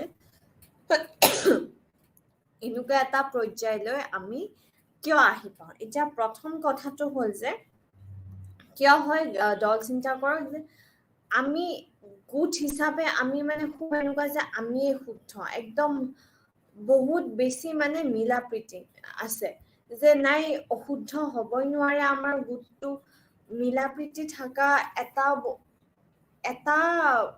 পৰিমাণলৈহে উচিত হয় কি নহয় য'ত আমি আমাৰ ভুলটো দেখা নাপাওঁ বা আনৰ ভুলটো দেখা নাপাওঁ ঠিক কৰি দিব নোৱাৰো তেতিয়াহ'লে ইমান বেছি মিলা প্ৰীতিও ঠিক নহয় হয় কি নহয় তাৰ পিছত কৈছে যে যেতিয়া মানে কি হয় আমাক সেই স্বাধীনতাটো নিদিয়ে মানে য'ত আমি কাম কৰি আছো তাৰে মানে যিবোৰ আমাতকৈ ডাঙৰ যিবোৰ আছে মানে ধৰক কৰ্মক্ষেত্ৰত আমাতকৈ বেছি অভিজ্ঞতা আছে তেখেতসকলে যদি আমাক আমাৰ অপিনিয়নটো আমাৰ কি মন্তব্য সেইবোৰ যদি আলোচনাই কৰিবলৈ নিদিয়ে বা যে এই বস্তুটো হৈছে এনেকে হৈ আহিছে এনেকে হ'ব গতিকে তোমালোকে ইয়াতে মাত নামাতিবা এনেকেই হৈ থাকিব যি কৰা কৰি লোৱা এনেকুৱা ধৰণৰ যদি পৰিস্থিতি আহি পৰে বা এনেকুৱা ধৰণৰ যদি কথাৰ কোৱাকৈ হয় তেতিয়াহ'লেও কি হয় তেতিয়াহ'লেও মানে এই দল চিন্তা কৰক মানে এই পৰ্যায়টো আহি পৰেগে তাৰ পিছত কৈছে যে যেতিয়া গোটটোৰ যিজন মানে নেতা হয় লিডাৰ হয় তেখেত যদি সাংঘাতিক ষ্ট্ৰিক্ট হয় যে ময়ে শুদ্ধ আৰু বেলেগ চব অশুদ্ধ ময়ে চব জানো বাকী তোমালোকে একো নাজানা মোৰে অভিজ্ঞতা আছে বাকী তোমালোকে একো নাজানা এনেকুৱা ধৰণৰ যদি লিডাৰজন হয় মানে নেতাজন হয় তেতিয়াহ'লেও কি হয় আৰু যদি মানে খুব ভয়ত ৰাখে খুব ডমিনেট কৰে আমাক তেতিয়াহ'লেও কিন্তু এই দল চিন্তা কৰকৰ মানে সৃষ্টি হয়গে ঠিক আছে তাৰ পিছত কৈছে যে আৰু ইয়াতে কি হয় বহু ধৰণৰ ভয় থাকে ন যে মই যদি কিবা এটা মানে ছাৰৰ বিৰুদ্ধে কওঁ বা মেমৰ বিৰুদ্ধে কওঁ মোক চাকৰিৰ পৰা ওলাই দিয়ে নেকি বা মোক এই গোটটোৰ পৰা ওলাই দিয়ে নেকি এনেকুৱা ধৰণৰ ভয় থাকে তেতিয়া কি হয় আমিও মাত নামাতো তাৰ পিছত কৈছে যে groupthink develops in those group that there is no systematic procedures to evaluate the alternatives অৰ্থাৎ কৈছে যে যেতিয়া কি হয় এটা যেতিয়া আমি সিদ্ধান্ত লওঁ সেই সিদ্ধান্তটোৰ বিষয়ে যেতিয়া বিচাৰ বিবেচনা কৰাৰ একো মানে স্কোপেই নাই তেতিয়াও কি হয় ভুল সিদ্ধান্ত লোৱা হয় যে ডিচিশন এটা লোৱাৰ পিছত সিদ্ধান্ত এটা লোৱাৰ পিছত সেইটো শুদ্ধ দিশে গৈ আছে নে ভুল দিশে গৈ আছে সেইটো চালি জাৰিওতো চাব লাগিব তেনেকুৱা যদি একো চিষ্টেমেই নাই তেতিয়াহ'লে কেনেকে হ'ব হয় কি নহয় তেতিয়াও কি হয় ভুল সিদ্ধান্ত লোৱা হয় আৰু কি হয় যেতিয়া মানে এনেকুৱা লাগে যে নাই আমাৰ এই আমি একেলগে মিলি থাকিব লাগিব বাহিৰা যিবোৰ গোট আছে আমাক বহুত চেলেঞ্জ কৰি আছে তেতিয়া কি হয় কি আমাৰ ফৰে আছে বা কি আমাৰ ভাল কি আমাৰ বেয়া সেয়াও আমাৰ চিন্তা কৰা নাযায়গে আৰু মানে যি আমি এটা যি সিদ্ধান্ত লৈছো সেইটোতে দে আৰু হ'ব দে আৰু তেনেকুৱা ধৰণত আমি কি কৰো আমি চলাই দিওঁ তেনেকুৱা ধৰণৰ কথা বিশেষকৈ কি হয় মানে আমি আমাৰ মন্তব্য যেতিয়া স্বাধীনভাৱে ৰাখিব নোৱাৰো বহুত বেছি অসুবিধা হয়নে তেনেকুৱা গতিকে দল চিন্তা কৰকত তেনেকুৱাই হ'ব মানে বেলেগে কি ভাবিব বেলেগে যদি মোক গালি পাৰে বেলেগে যদি মোক ওলাই দিয়ে তাৰপিছত অথৰিটিও বহুত বেছি মানে ষ্ট্ৰিক্ট হয় বুজাবুজি নাই তেতিয়াহ'লে কি হয় দল চিন্তা কৰক তেনেকুৱা ধৰণৰ পৰিস্থিতিত হ'বই হ'ব এতিয়া কথা হ'ল যে দল চিন্তা কৰক যে হৈ আছে এনেকুৱা এটা পৰিস্থিতি হৈ আছে আমি গম কেনেকে পাম এতিয়া প্ৰথম কথাটো হ'ল যে যেতিয়া গোটেই দলৰ মানুহকেইটা ভাবে যে আমিতো বেষ্ট হয় আমি যি সিদ্ধান্ত লৈছো সেইটো সকলোতকৈ ভাল সিদ্ধান্ত হয় তেনেকুৱা ধৰণৰ যদি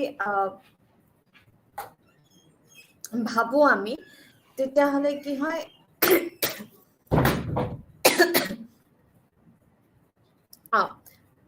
সৰি দেই আমি যদি ভাবো যে আমি গোট হিচাপে বহুত বেছি ভাল হয় আমি যি সিদ্ধান্ত লৈছো তাতকে ভুল আৰু তাতকে শুদ্ধ আৰু হ'বই নোৱাৰে তেনেকুৱা ধৰণৰ যদি আমাৰ মানসিকতা থাকে তেতিয়াহ'লে কি হয় এই দল চিন্তা কৰকৰ পৰিস্থিতি আহি পৰেগে তাৰপিছত কয় যে তাৰপিছত যদি আমি ভাবো যে এই যিটো মানে আমি যে শিক্ষা গ্ৰহণ কৰিছো আমাৰেই চবতকে ভাল সংস্কাৰ আছে আমি এই শুদ্ধ কি হয় ভুল কি হয় এই সমাজখনৰ কাৰণে জানো বা আমি আগবঢ়াই নি আছো সমাজক এনেকুৱা ধৰণৰ যে বাকি যিবোৰ মানুহ আছে বাকি যিবোৰ গোট আছে অফিচ আছে কাছাৰী আছে স্কুল আছে তাহাঁতে একোৱে কৰা নাই মানে আমাৰ স্কুলখনেহে বা আমাৰ অফিচটোহে বা আমাৰ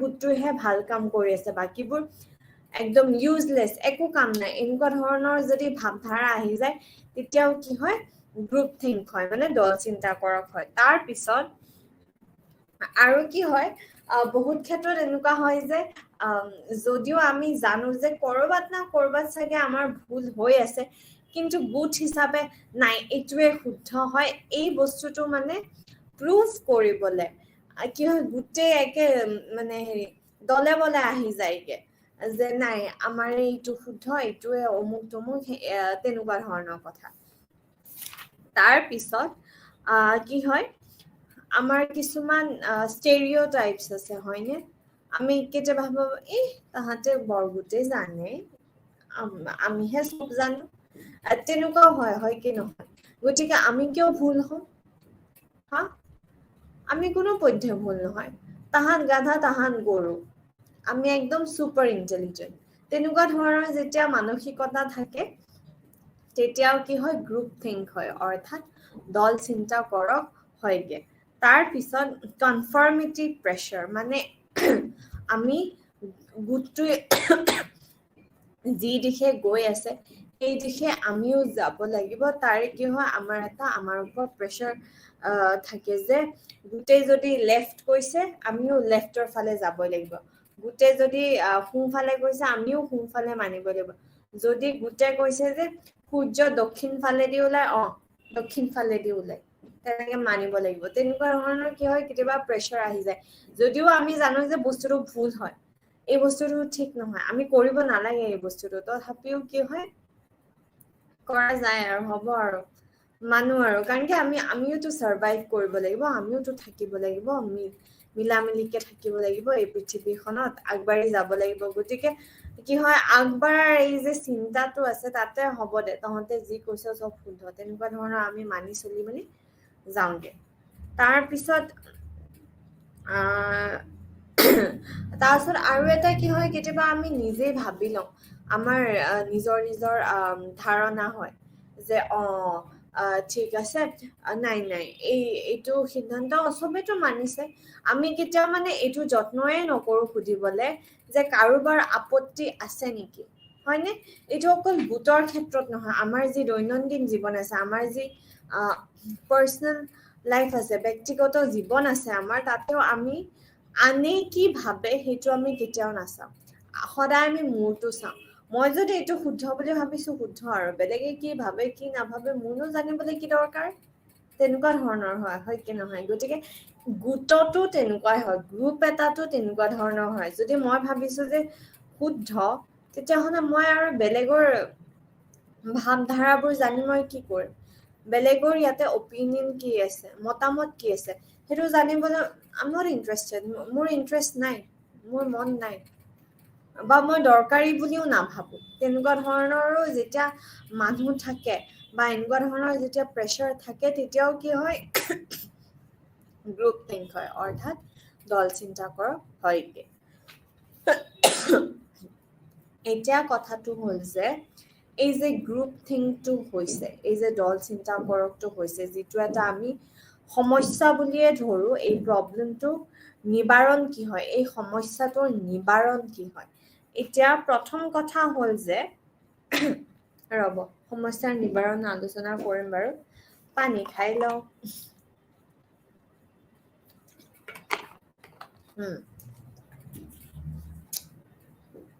বাৰু প্ৰথম কথাটো হ'ল যে লিডাৰ হিচাপে মানে য'ত আমি নেতৃত্ব কৰি আছো নেতা হিচাপে আমি সকলোৰে মতামত জনাটো উচিত কোনে কি কৈছে কোনে কেনেকুৱা ধৰণৰ কথা ভাবে সেই গোটেইবোৰ বস্তু আমি অলপ জানি লোৱাটো উচিত তাৰ পিছত যে ধৰি লওক মই এটা সিদ্ধান্ত লৈছো ঠিক আছে আজি মই এটা সিদ্ধান্ত লৈছো মই মানে এটা গোট এটাক নেতৃত্ব কৰি আছো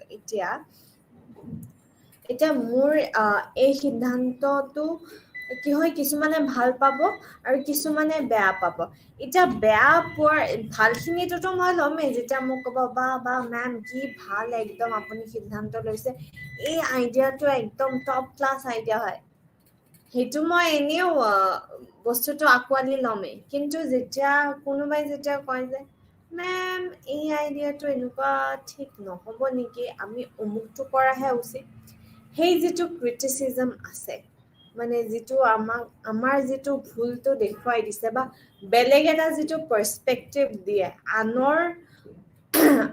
আনে কি দেখিছে যেতিয়া আমাক আইনাখন দেখুৱাই দিয়ে সেই বস্তুটো আমি ল'ব পাৰিব লাগিব মানে লিডাৰ হিচাপে নেতৃত্ব কৰা হিচাপে মই সেই বস্তুটো আঁকোৱালি ল'ব পৰা ক্ষমতা মোৰ মাজত থাকিব লাগিব হয় কি নহয় গতিকে তেতিয়াহে সাকসেসফুল হ'ব যদি বেয়া দিশটো মই নাচাওঁৱে মানে হেৰি মোৰ যিটো সিদ্ধান্ত লৈছো তাৰে যদি বেয়া দিশটো মই নাচাওঁৱে তেতিয়াহ'লে কেনেকে হ'ব হয় কি নহয় নহ'ব নহয় তেনেকে চাব লাগিব তাৰ পিছত কৈছে যে যেতিয়া ডিসকাশন চলি থাকিব আলোচনা যেতিয়া চলি থাকিব যে সিদ্ধান্তটো শুদ্ধ হৈছে নে নাই আমি কি হ'ব যে মোৰ লিডাৰ হিচাপে কি প্ৰিফাৰেন্স হয় মানে মই কি বস্তুটো হোৱা বিচাৰো এইবোৰ মন্তব্য মই দিব নালাগে অলপ পিছত দিলে হ'ব চবকে নিজৰ মন্তব্য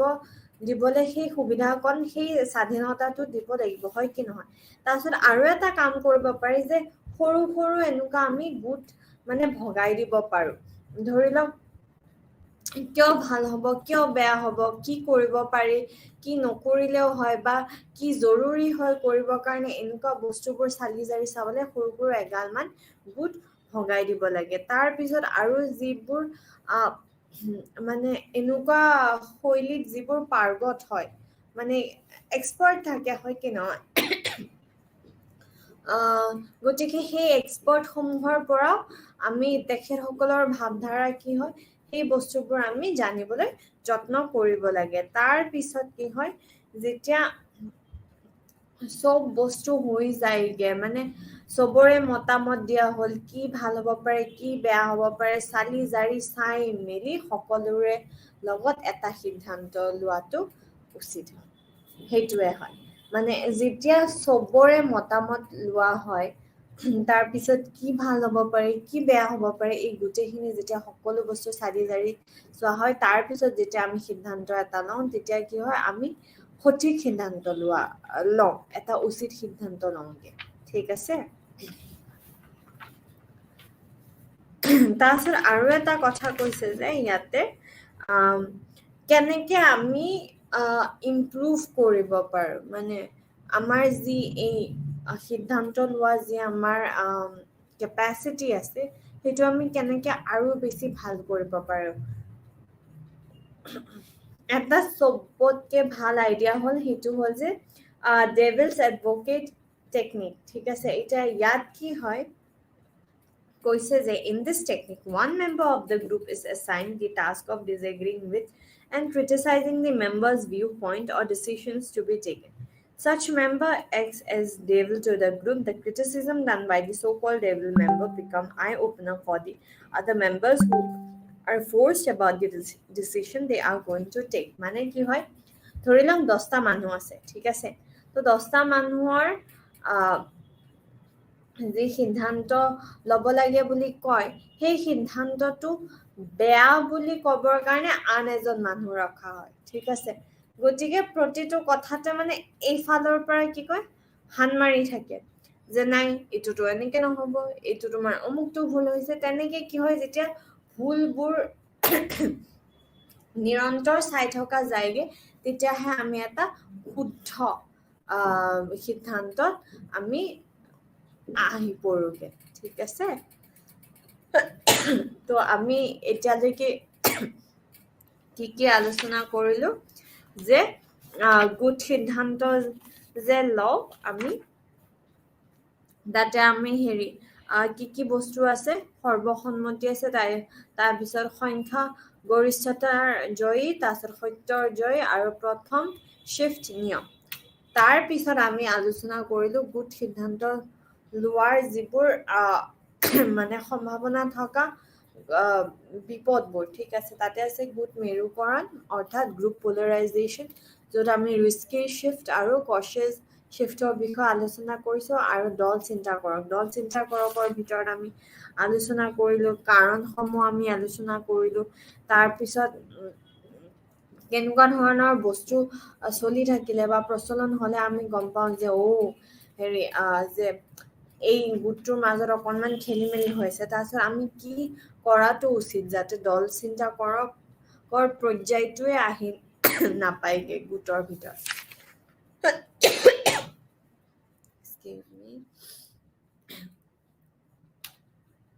এতিয়া আমি পঢ়িম দলীয় আদান প্ৰদান সহযোগিতা আৰু প্ৰতিযোগিতাৰ বিষয়ে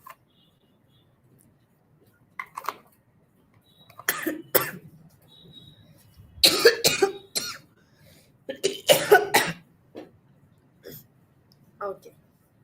So, ইয়াতে কি হয় সহযোগ যেতিয়া আমি এটা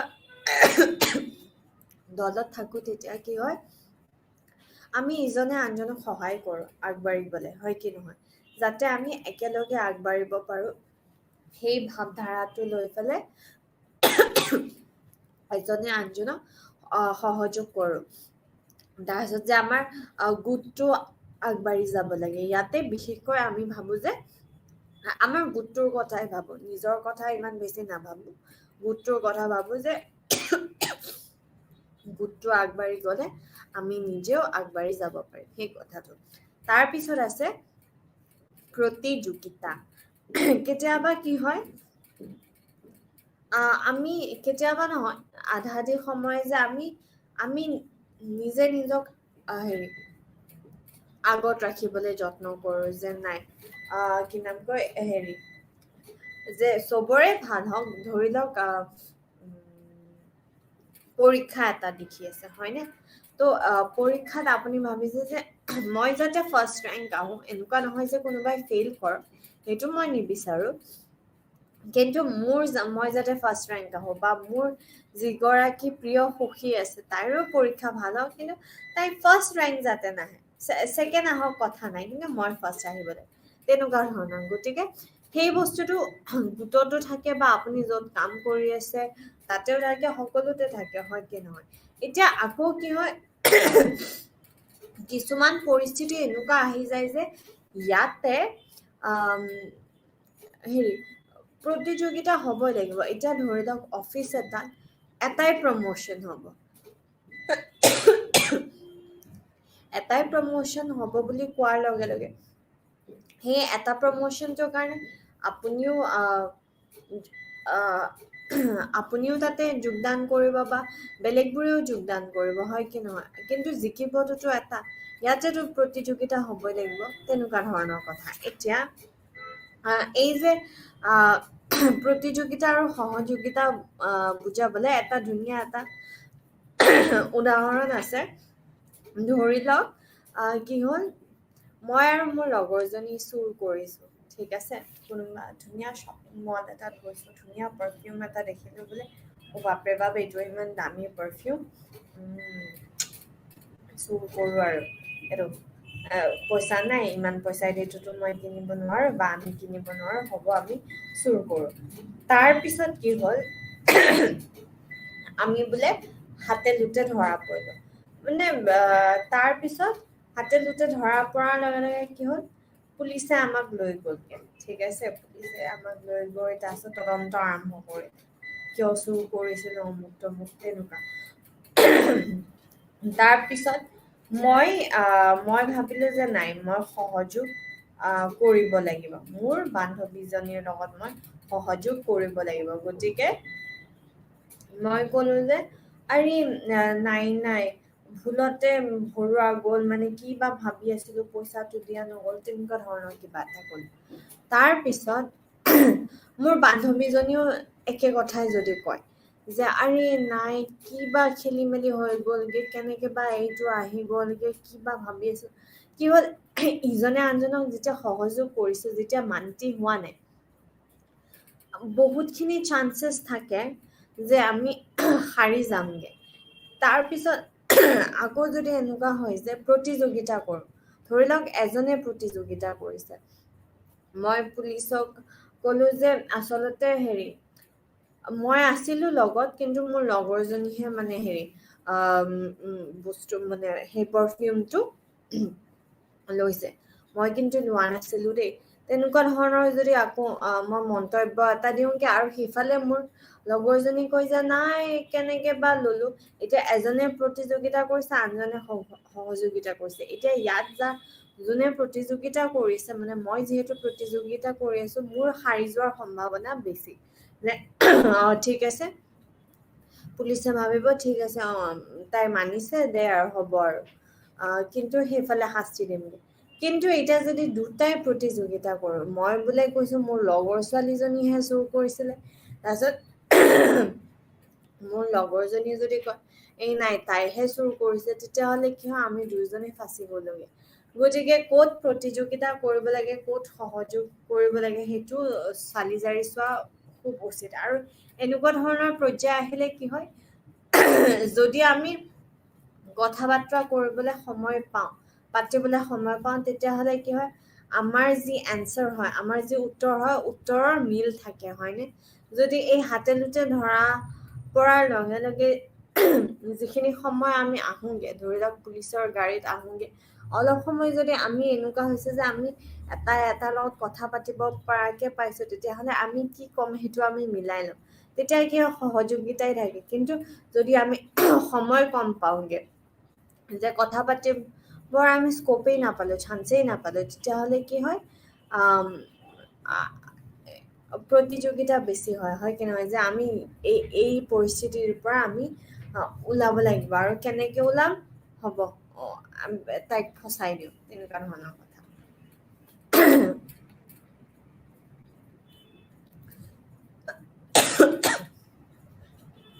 ইয়াৰে পিছত আছে সহযোগিতা আৰু প্ৰতিযোগিতাৰ নিৰ্ধাৰক মানে আমি এটা পৰিস্থিতিত সহযোগ কৰিম নে আমি এটা পৰিস্থিতিত প্ৰতিযোগিতা কৰিম সেইটো কোনে সেইটো মানে নিৰ্ধাৰিত হয় বস্তুটো কিছুমান ক্ষেত্ৰত এতিয়া প্ৰথম কথাটো হ'ল যে পুৰস্কাৰ মানে পুৰস্কাৰটো কেনেকুৱা ধৰণৰ হয় ঠিক আছে এতিয়া যদি কয় যে দলীয় নৃত্য এতিয়া দলীয় নৃত্য আমি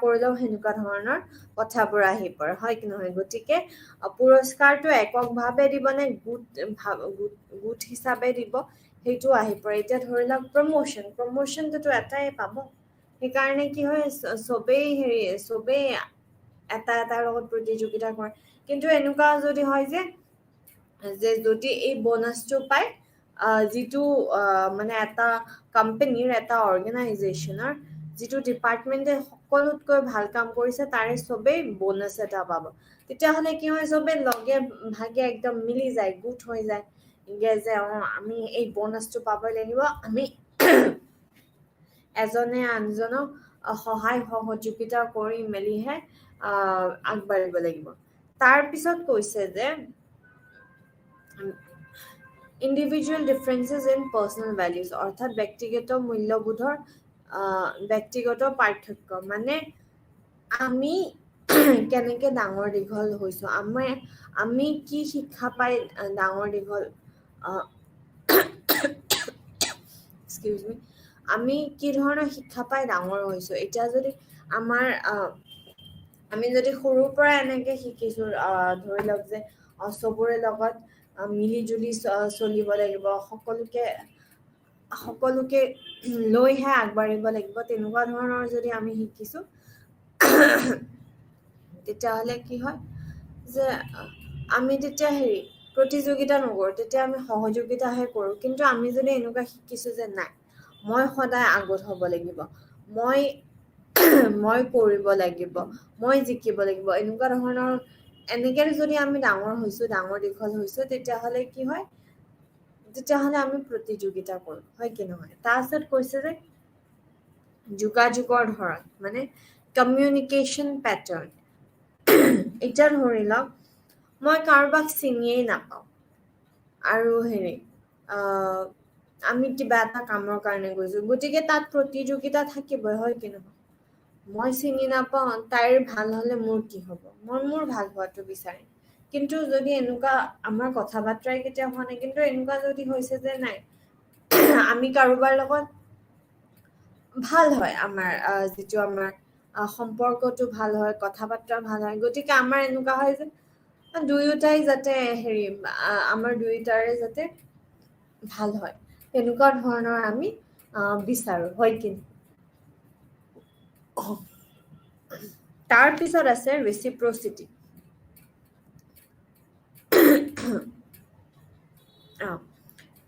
ৰেচিপ্ৰচিটিৰ পইণ্টটো ইয়াতে দিয়া হোৱা নাই। যা হওক কি হয়, যেতিয়া কোনোবাই আমাক সহায় কৰে, আমিও কি হয় সেই সহায়টো আমি ইন ৰিটাৰ্ণ দিবলৈ বিচাৰো, হয় কি নহয়? কিন্তু আকৌ এনেকুৱা যদি হয়, কোনোবাই আমাৰ লগত গোটেই জীৱনটো প্ৰতিযোগিতাই কৰি আছে, গতিকে তেনেকুৱা ধৰণৰ ক্ষেত্ৰতো কি হয়, আমি প্ৰতিযোগিতা কৰিবলৈ যত্ন কৰোঁ। তাৰ পিছত কৈছে যে কালচাৰ এণ্ড কোঅপাৰেশ্যন। এতিয়া ধৰি লওক আমাৰ ভাৰতত কি হয়, ভাৰত এখন কালেক্টিভিষ্টিক নেশ্যন হয়, হয় কি নহয়? যে আমি সকলোৱে মিলি জুলি আগবাঢ়িব লাগে।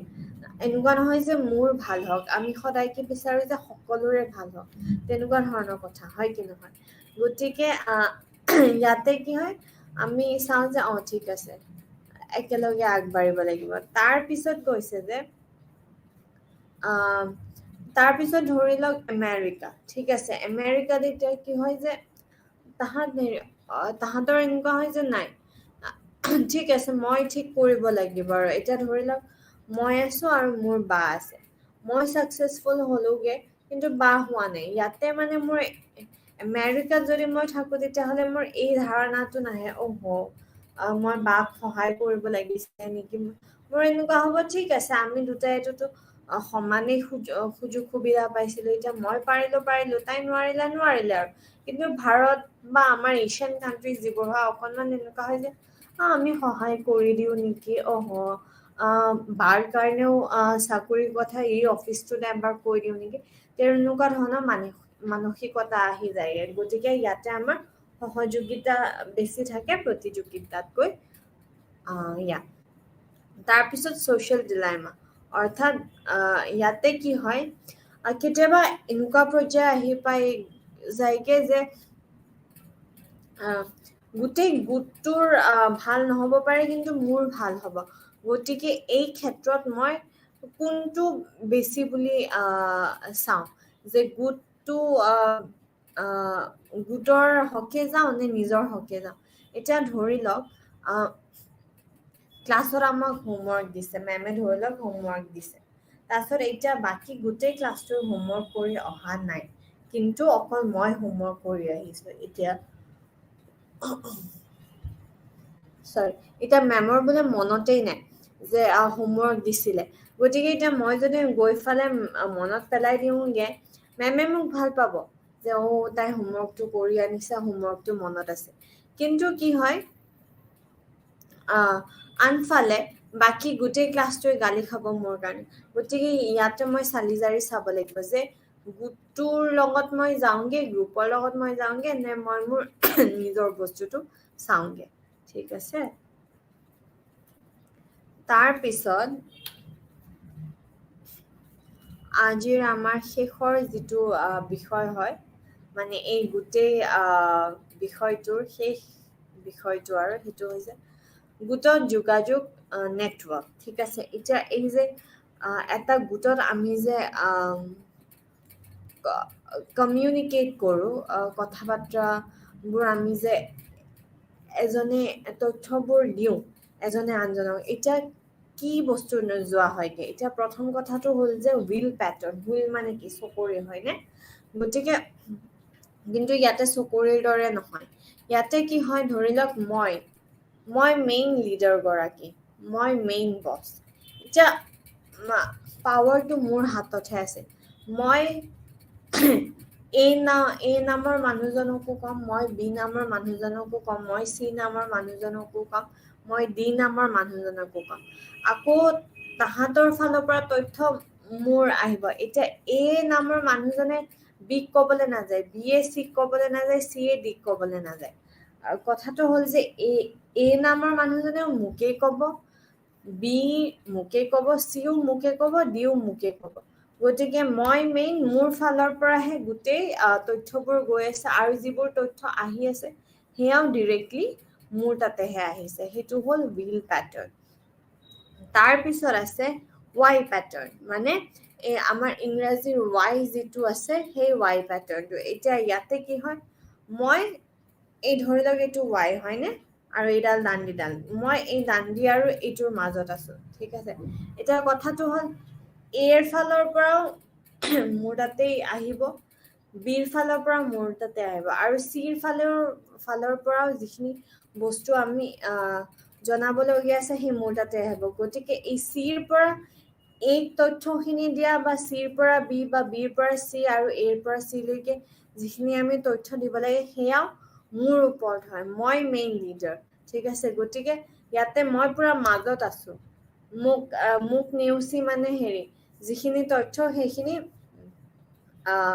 ইটো দিব নোৱাৰে তাৰ পিছত হৈছে যে সাৰ্কেল প্যাটাৰ্নত কি হয় in this pattern no one is central and the communication is allowed to flow in all direction মানে কৈছে যে ইয়াতে কোনো মাজৰ মানুহ নাই মানে এজন মেইন মানুহ নাই ঠিক আছে আৰু যিখিনি তথ্য আছে ইফালেও গৈছে এনেকে ঘূৰি ঘূৰি চবৰে ফালে গৈছে আৰু এনেকুৱা নহয় যে হেৰি ছাৰে কোৱালৈকে আমি ৰখিম নাই মোৰ লগৰজনেও মোক কৈ দিছে তেনেকুৱা ধৰণৰ তাৰ পিছত হৈছে যে চেইন প্যাটাৰ্ন এতিয়া চেইন প্যাটাৰ্নত কি হয় এনেকে যাব নহলে এনেকে আহিব হয় কি নহয় গতিকে ইয়াতে এটাকে এনেকে যাব আৰু আকৌ ইনফৰমেশ্যনটো আহিলে এনেকে ঘূৰি মানে এনেকে আহিব এনেকুৱা নহয় যে এটাৰ পিছত এটাকে গম পাই গৈছে এনেকুৱা নহয় যে চবে একেলগে গম পাইছে তেনেকুৱা ধৰণৰ নহয় এটাৰ পিছত এটাই গম পাইছে তাৰ পিছত হ'ল যে অল কানেক্ট প্যাটাৰ্ন সকলো সংযোগ আৰ্হি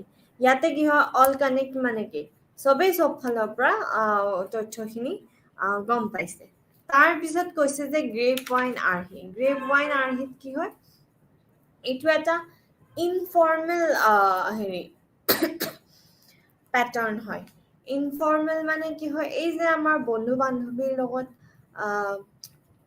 যিবোৰ কথা বাৰ্তা হয় মানে একে ফৰ্মেল নহয় আৰু অফিচ কাছাৰীৰ কথা নহয় ইটোৱে কৈছে সিটোক কৈছো এনেকে এটাৰ পৰা গম পালো তেনেকুৱা ধৰণৰ কথা আৰু সেয়াই হৈছে গ্ৰেপ ৱাইন আৰ্হি বাৰু আজিলৈ আমাৰ ইমানতে অন্ত পৰিল বিষয়টোৰ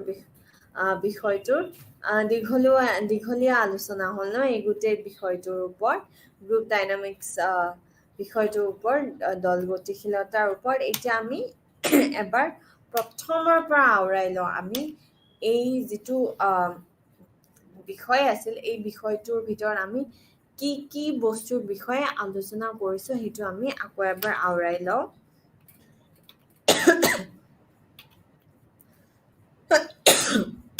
এইটো এটা খুবেই ইম্পৰ্টেণ্ট জৰুৰী আলোচনাৰ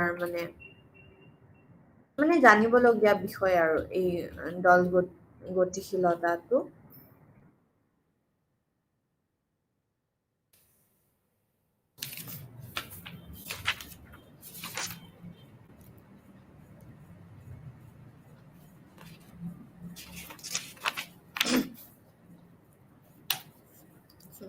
প্ৰথম আমি পঢ়িছিলো যে সামাজিক গোটৰ অৰ্থ আৰু প্ৰকৃতি এতিয়া গোট কি হয় কৈছিলে যে গোট হৈছে দুই বা তাতোধিক ব্যক্তিৰ এক সংগ্ৰহ যাক কিছুমানৰ বাবে এক্সকিউজ মি সুসংগত এককত একেলগে বান্ধি ৰখা বুলি ধাৰণা কৰা হয়। মানে কৈছে যে গোট এতিয়া এজন মানুহেৰে হ'ব নোৱাৰে, দুজন বা তাতকৈ বেছি মানুহ আমি একেলগে যেতিয়া গোট খাওঁ আৰু যেতিয়া আমাৰ এজনৰ আনজনৰ প্ৰতি যেতিয়া এটা বণ্ডিং আছে আৰু আমি একেলগে আহিছো, মিলিজুলি আমি একেলগে আহিছো, সেয়াই হৈছে গোট। আৰু এই গোটৰ 4টা নিৰ্দিষ্ট চৰ্ত আছে, মানে কেৰেক্টাৰিষ্টিক্স আছে। প্ৰথমটো হ'ল যে সদস্যসকলৰ মাজত বাৰ্তালাপ। আমি এজনে আনজনৰ লগত কথা পাতিব লাগিব, হয় কি নহয়? এনেকুৱা নহয় যে প্ৰত্যেকবাৰে মুখামুখি আমি কথা পাতিছো, নহয়, তেনেকুৱা নহয়।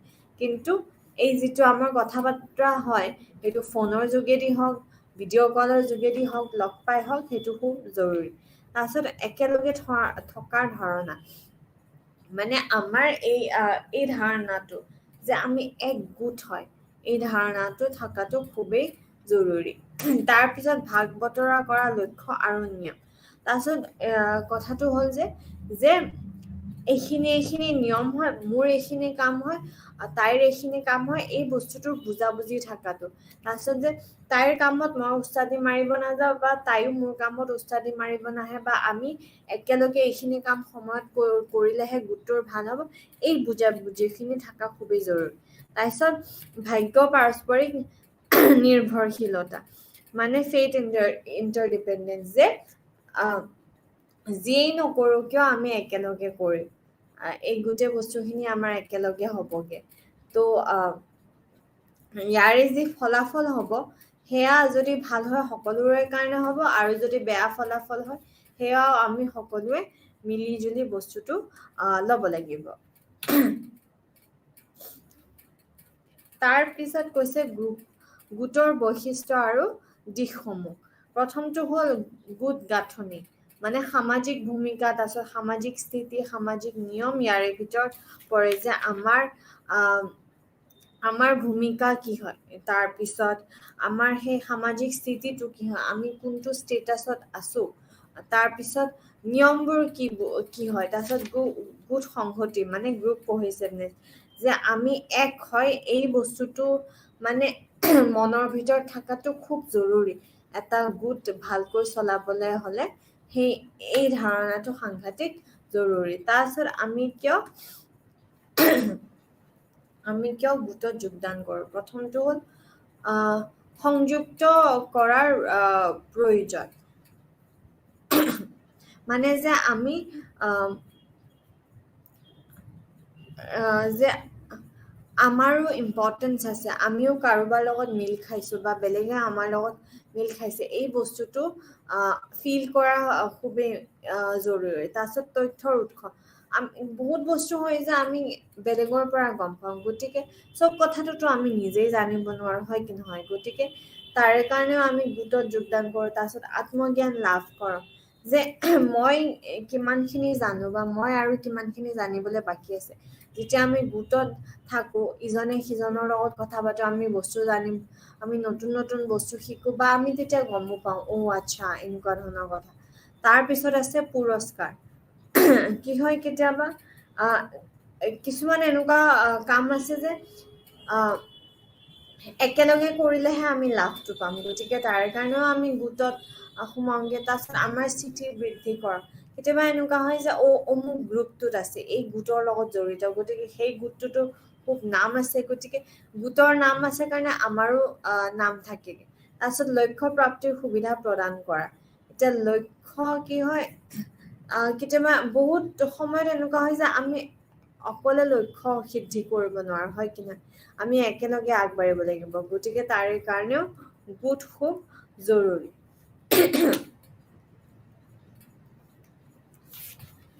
তাৰপিছত কৈছে যে এটা গোটত যোগদান কৰাৰ অসুবিধাসমূহ। প্ৰথমটো হ'ল ব্যক্তিগত স্বাধীনতা সীমিত কৰে, মানে এতিয়া যিহেতু আমি গোটত আছো, আমি কিছুমান বস্তু মানি চলিব লাগিব, নিয়মবোৰ মানি চলিব লাগিব, হয় কি নহয়? গতিকে যিটি কথা আমাৰ নিজৰ মতে আমি কৰিব নোৱাৰো যিহেতু নিয়ম বান্ধি দিয়া আছে সেই বস্তুটোত আমি চলিব লাগিব তাৰপিছত যিহেতু আমি গোটত আছো আমি আমাৰ সময় দিব লাগিব আমি আমাৰ শক্তি দিব লাগিব বা যিখিনি আমি জানো সেই বস্তুখিনি আমি উজাৰি দিবই লাগিব এটা গোটক তাৰপিছত সমাপ্তিৰ বিপদাংশকা এতিয়া কথা হ'ল যে যদি আমি গোটৰ মতে নচলো আমাকতো ওলাইও দিব পাৰে তেনেকুৱাও কিছুমান মানে চিন্তা ধাৰণা আহি যায়গে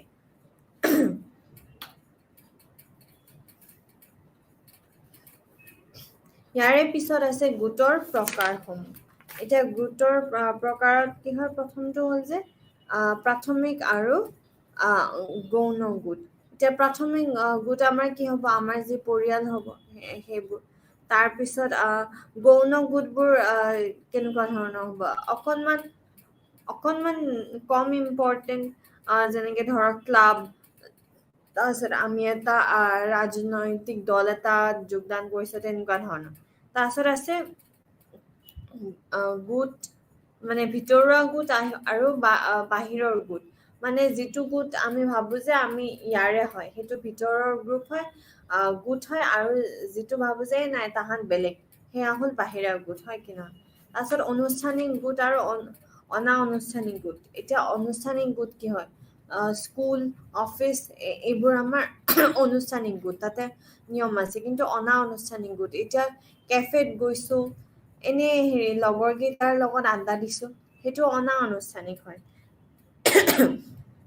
তাৰপিছত আছে একচেটিয়া আৰু অন্তৰ্ভুক্ত গোট ইয়াতে কৈছে যে যেতিয়া আমি একচেটিয়া হওঁ কি সোমাবলগীয়া হয় তেতিয়া কি হয় আমাৰ কিছুমান মানে কোৱালিফিকেশ্যন থাকিব লাগিব সেই গ্ৰুপটোৰ ভিতৰত সোমাব লাগে কিন্তু inclusive groups are those groups that open their doors to all comers মানে অন্তৰ্ভুক্তত কি হয় চবে আহি যাব পাৰে তাৰপিছত আছে সদস্যতা গোট আৰু প্ৰসংগ গোট মেম্বাৰশ্বিপ গ্ৰুপত কি হয় য'ত আমি একচুৱেলি আমি সেই গোটটোৰ হয় সেয়া হ'ল আমাৰ মেম্বাৰশ্বিপ গ্ৰুপ আৰু প্ৰসংগ গোট হ'ল য'ত আমি আচলতে সোমাব বিচাৰো তাৰপিছত গোটৰ বিকাশ মানে গোট এটা কেনেকে ফৰ্ম হয় প্ৰথমটো হ'ল কি প্ৰথমতে আমাৰ আছে গঠনৰ স্তৰ প্ৰথম ঠিক আছে আমি আহিলো এক গোট হলো দে আৰু এতিয়া আমি এটা গোট এটা বনাম তেনেকুৱা ধৰণৰ কথা তাৰপিছত ধুমুহাৰ পৰ্যায় কোনে কি কৰিব কোনে কি নকৰিব তাই কিয় লিডাৰ হ'ব মই কিয় লিডাৰ হ'ব নোৱাৰো এনেকুৱা ধৰণৰ তই মই বোৰ পাৰ কৰাৰ পিছত আমি নিয়মৰ স্তৰলৈকে যাওঁ আমি নিয়ম বনাও যে এই গোটটো চলিব হলে এনেকুৱা ধৰণৰ কাম কৰিব লাগিব তাৰপিছত প্ৰদৰ্শনৰ পৰ্যায় তাৰপিছত আমি পাৰফৰ্মেন্স দেখুৱাব লাগিব হয় কি নহয় গোট হিচাপে আমি কাম কৰি দেখুৱাব লাগিব তাৰপিছত স্থগিত ৰখাৰ পৰ্যায় এতিয়া সকলো গোটেই নিৰন্তৰ চলি নাথাকে কিছুমান গোট ধৰি লওক এক মাহৰ কাৰণে একেলগে কাম কৰে কিছুমানে বছৰ ধৰি গতিকে কিছুমান গোট স্থগিত ৰখাৰ পৰ্যায় আহি যায়গে আৰু কিছুমান নিৰন্তৰভাৱে চলি থাকে তাৰ পিছত আমি আলোচনা কৰিছিলো আনৰ উপস্থিতিৰ যিবোৰ প্ৰভাৱ আছিলে সেয়া আছিলে সামাজিক সুবিধা আৰু ছ'চিয়েল লফিঙৰ বিষয়ে আমি আলোচনা কৰিছিলো তাৰপিছত গোট সহযোগিতা মানে আমি গোট হিচাপে সহযোগ কৰো নে প্ৰতিযোগিতা কৰো তাৰে বিষয়ে আমি আলোচনা কৰিছিলো তাৰপিছত আজি আমি গোটেই সময়খিনি আলোচনা কৰিলো গোট সিদ্ধান্ত লোৱা হয় কি নহয় গতিকে তাৰপিছত আকৌ গোট সিদ্ধান্ত লোৱাৰ যিবোৰ বিপদ থাকে গোট মেৰুকৰণ দল চিন্তা কৰক তাৰে বিষয়েও আলোচনা কৰিলো এতিয়া গোট মেৰুকৰণ কি আছিলে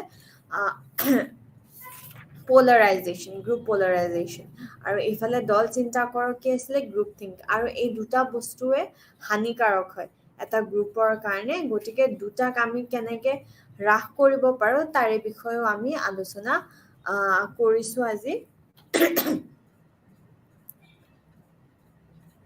তাৰ পিছত সহযোগিতা আৰু প্ৰতিযোগিতাৰ যি নিৰ্ধাৰক আছে পুৰস্কাৰ কেনেকুৱা ধৰণৰ হয় তাৰপিছত আমাৰ ব্যক্তিগত যি মূল্যবোধ কৰো তাৰপিছত যোগাযোগৰ ধৰণ সংস্কৃতি আৰু সহযোগ যি ডেলাইমা সেইবোৰৰ বিষয়েও আমি আলোচনা কৰিছিলোঁ আৰু আজি ইমান ধন্যবাদ